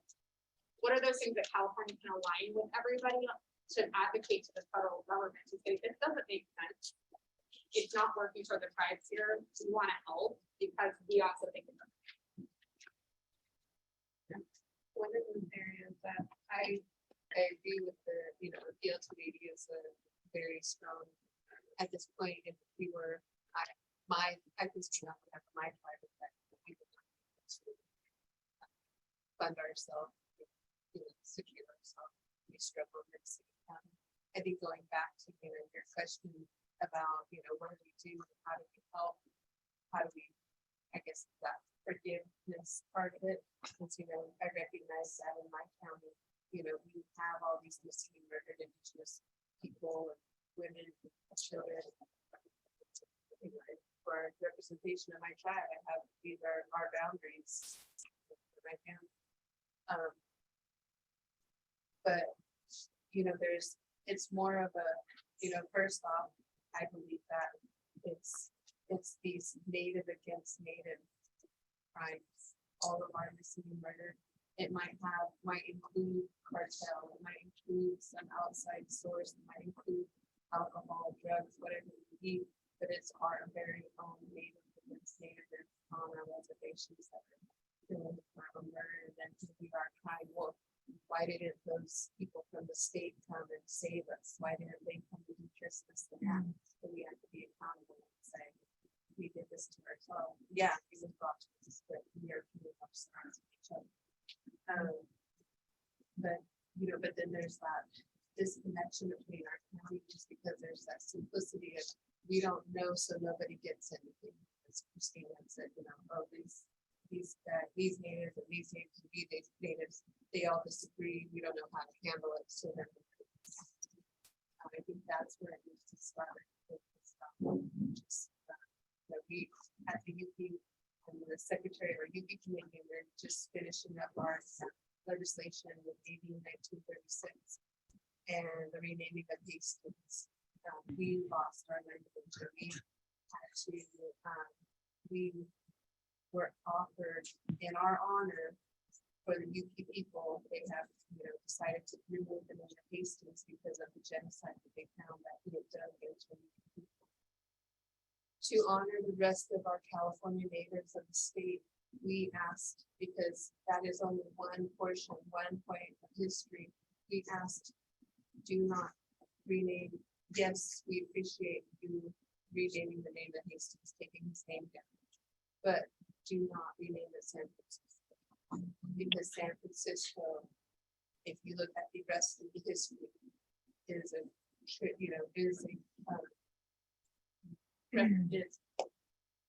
represents the genocide of the entire state, the West Indian. And so we asked them, we shared with them, you came to us open-eyed saying, hey, we recognize your genocide. We went and said, hey, every other tribe, we're from California, we've all experienced the same thing. Don't do it. Don't use San Francisco. Because if you're open to learning, open to provide forgiveness and start learning the true history of all of our nations, then they have chosen those. By the end of the month, I believe the governor will sign the bill. We appreciate, we appreciate all the efforts, but here we were, fighting months. They used heavily against us. And, we allied with many of us. One alone that worked for the college was the one called, we got on the conference call. He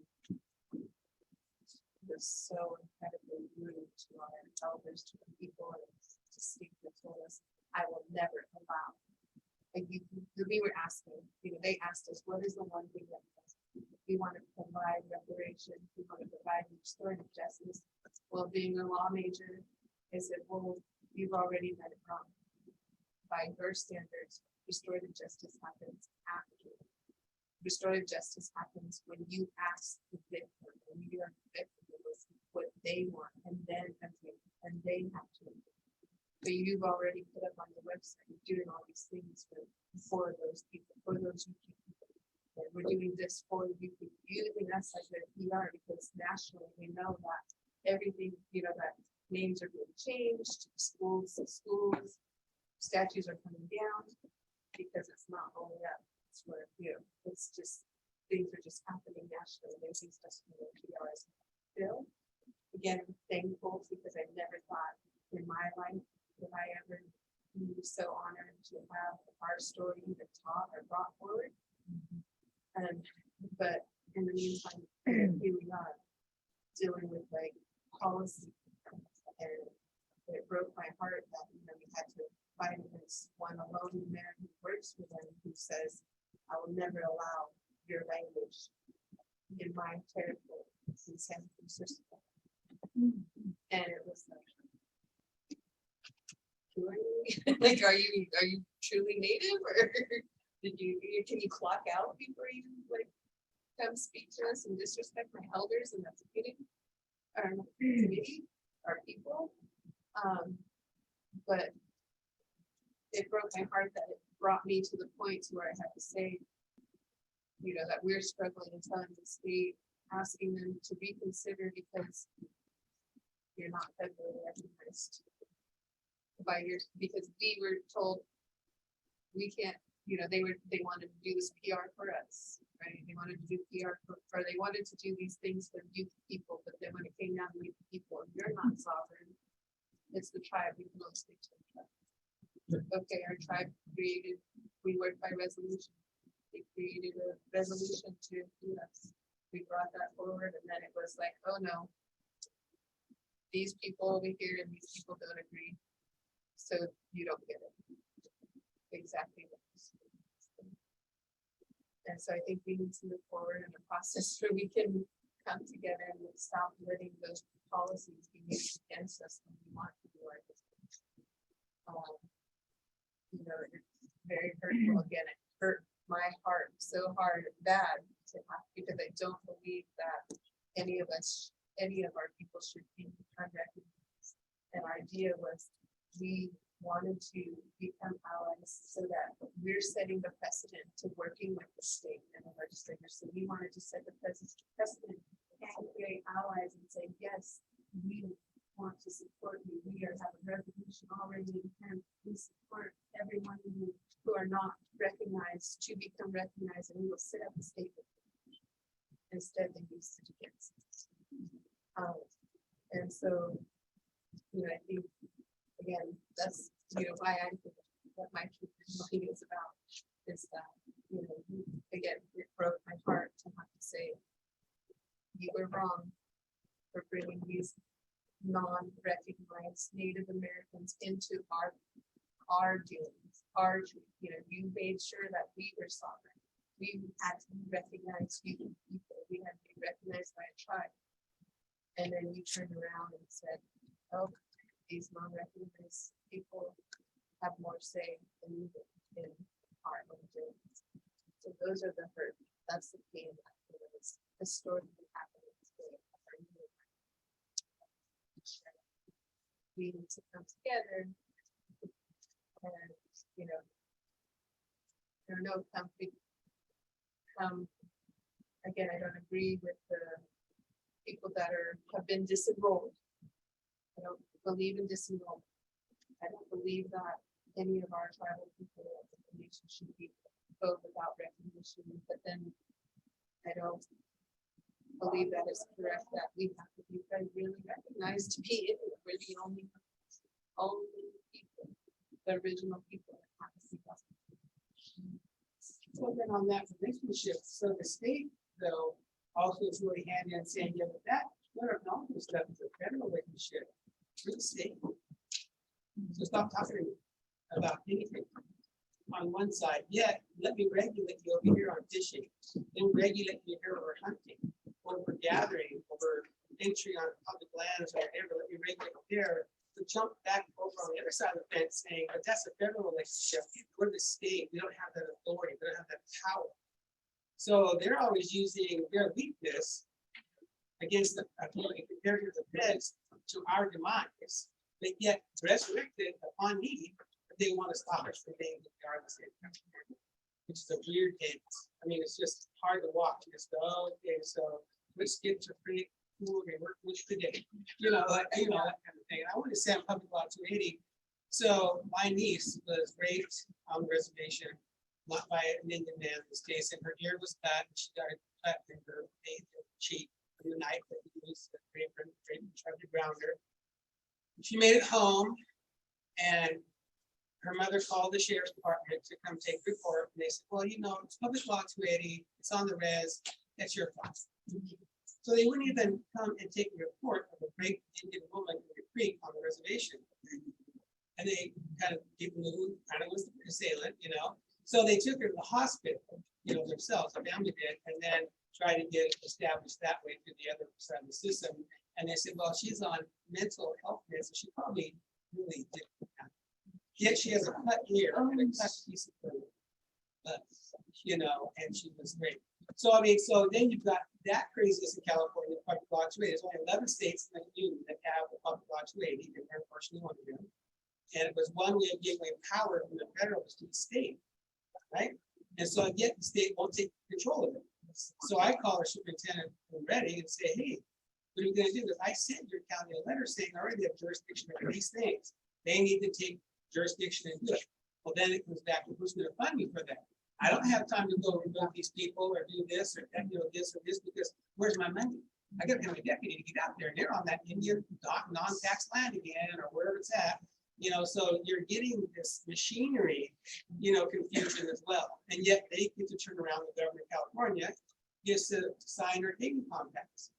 So how do we go from federal to federal relationship and get dropped down to the state? And so Ray Davis wouldn't sign our compacts in 1999. I can remember that. You know, or whatever, you know, but it's like, so all of a sudden, so the state has no dealing with us because we're Indians, we're a federal thing, and yet to control the heck out of our lives on a daily basis, constantly. fishing, so we go up and get smelt dry fish. So they came down and arrested all the people for getting more than 5 gallons of fish. You know, you dry, some dry 5 gallons of fish, it's about this much, it's not enough. You usually catch about 8 tubs. And they go, well, okay, so we can give up. So finally they say, okay, well, we'll turn the other way and just gonna buy your fishing license. At least buy your fishing license and we can leave it that way. You know, but then we'll come down and harass you as long as you got the fishing license. Well, we look the other way, you know, this whole thing. So it's always this quasi existence, you know. No news to anybody in the room. I realize that, but Just wanted to share a state and federal challenge that we're having here in the Illinois Bay, Trans Island. And when I acknowledge family members of Trans Island members through that recently on a call that I had on behalf of the International Treaty Council with our permitting process to order annual sunrise gatherings stated that meeting that original occupiers have the right to die. And by the permitter, and that was just really interesting to me because our California industry is still very much suppressed. That the stories of the 19 Hopi peoples that refused to send their children to boarding school and school were on the island. But when I, push forward the story of our California leaders when they were force marched around Valley Indian Reservation and talk about, Shapehead and the California leaders within our tribe and, that were resisting at the time of the force marches that they were sent to Alcatraz Island, they were imprisoned there. And so that, we do have those historical ties and historical connections. Like they don't want to address it, they don't want to talk about it, they want to, to do in terms of because it's too close to home for them, right? It's too close to home to talk about, the imprisonment, incarceration, genocide for peoples that happened right there on that. What happened with the occupation and how we still continue to honor those original occupiers and family members. And so that is, and because there are, not federally recognized tribes within the San Francisco area, there is a refusal to have, that sort of communication and consultation. So that's a challenge we have. And then also with the state, we have a 3.5 million acre land base. We have the 100-mile square that covers the Fort County area, Shasta, Siskiyou, Lassiter, and Mohawk counties for our tribe. We only have 10% of that land that's actually tribal possession.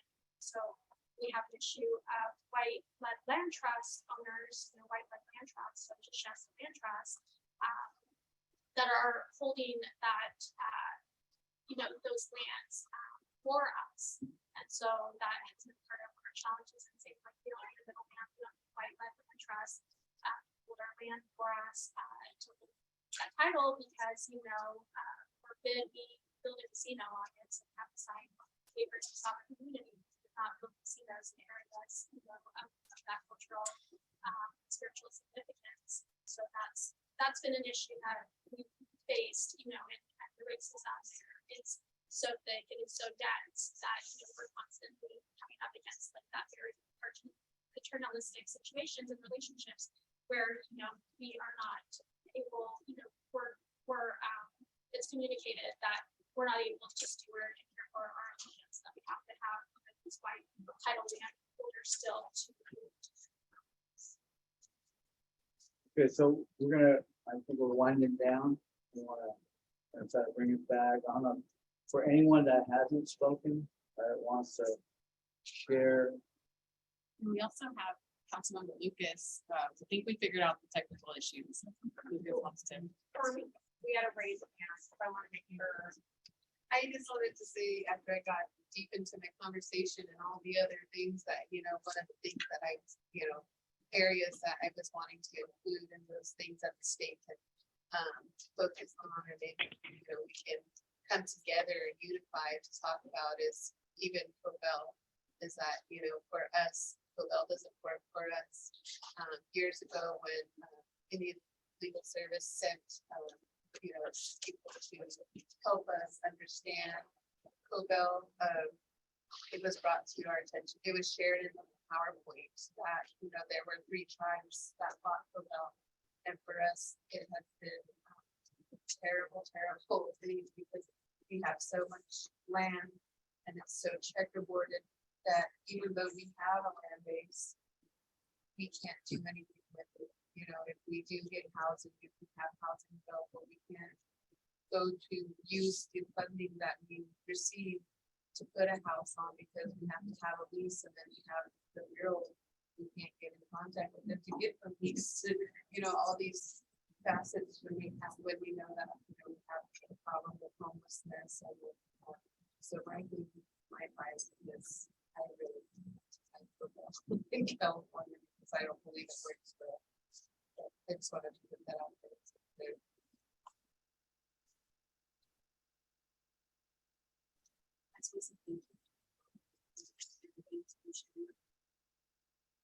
I'm solution based, so I'm gonna continue to hold my thoughts into a question mark. I wanted to hear everything exactly.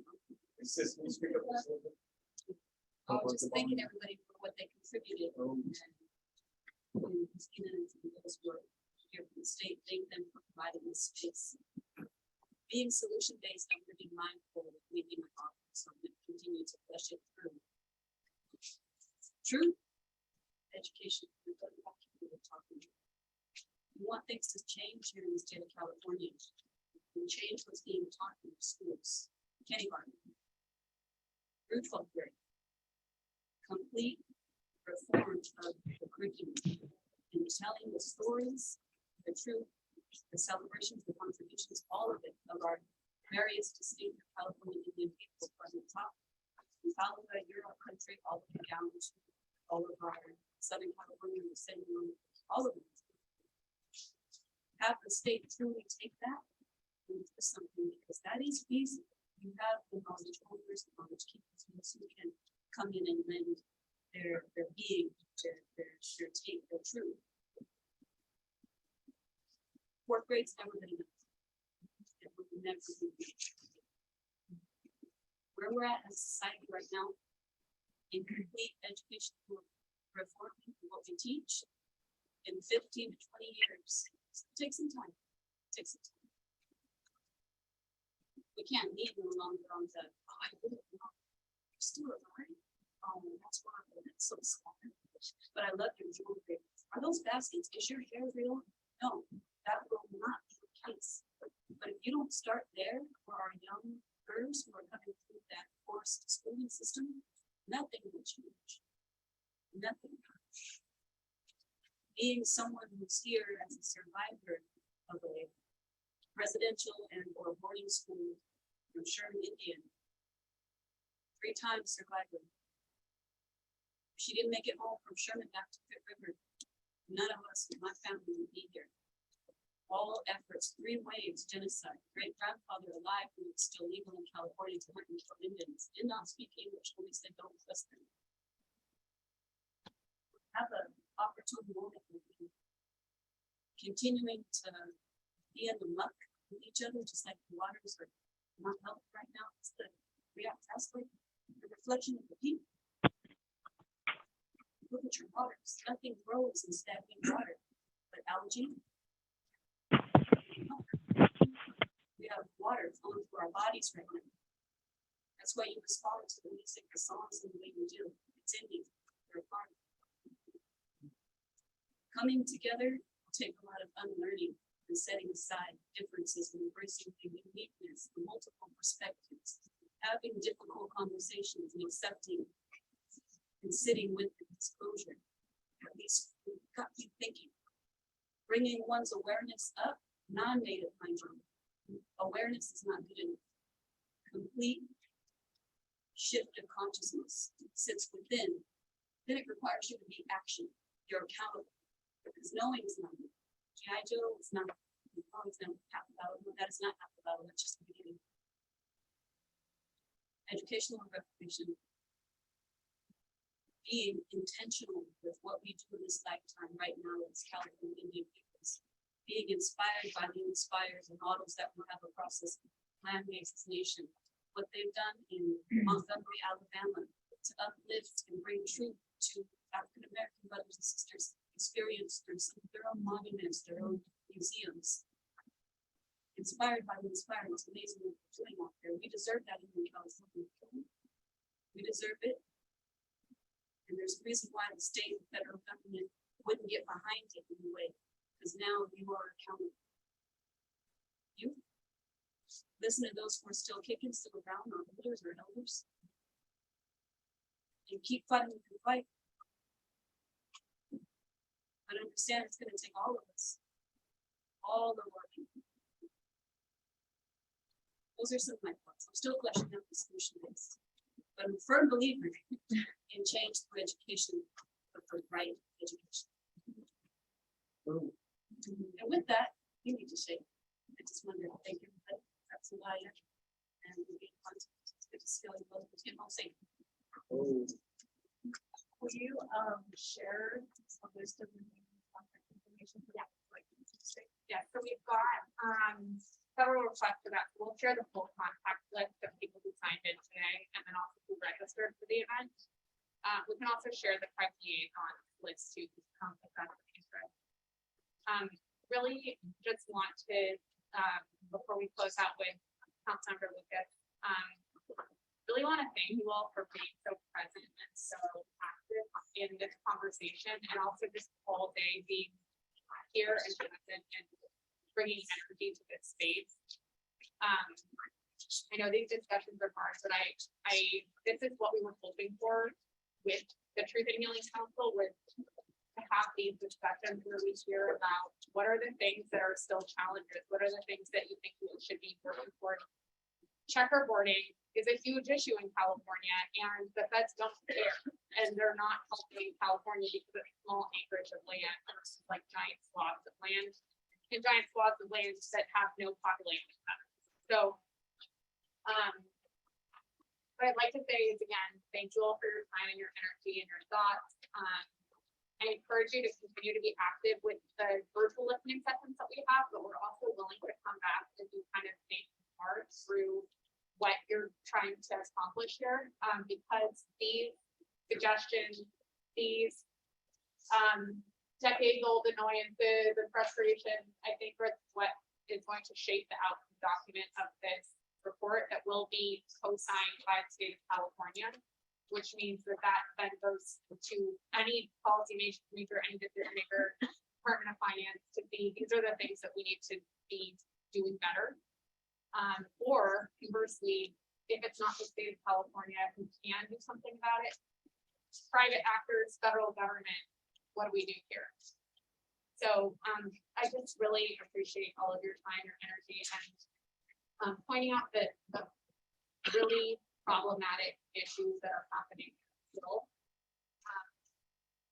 Because I know it feels like you've probably said those things a million times, but we are listening, and sometimes it's the first time we've heard it.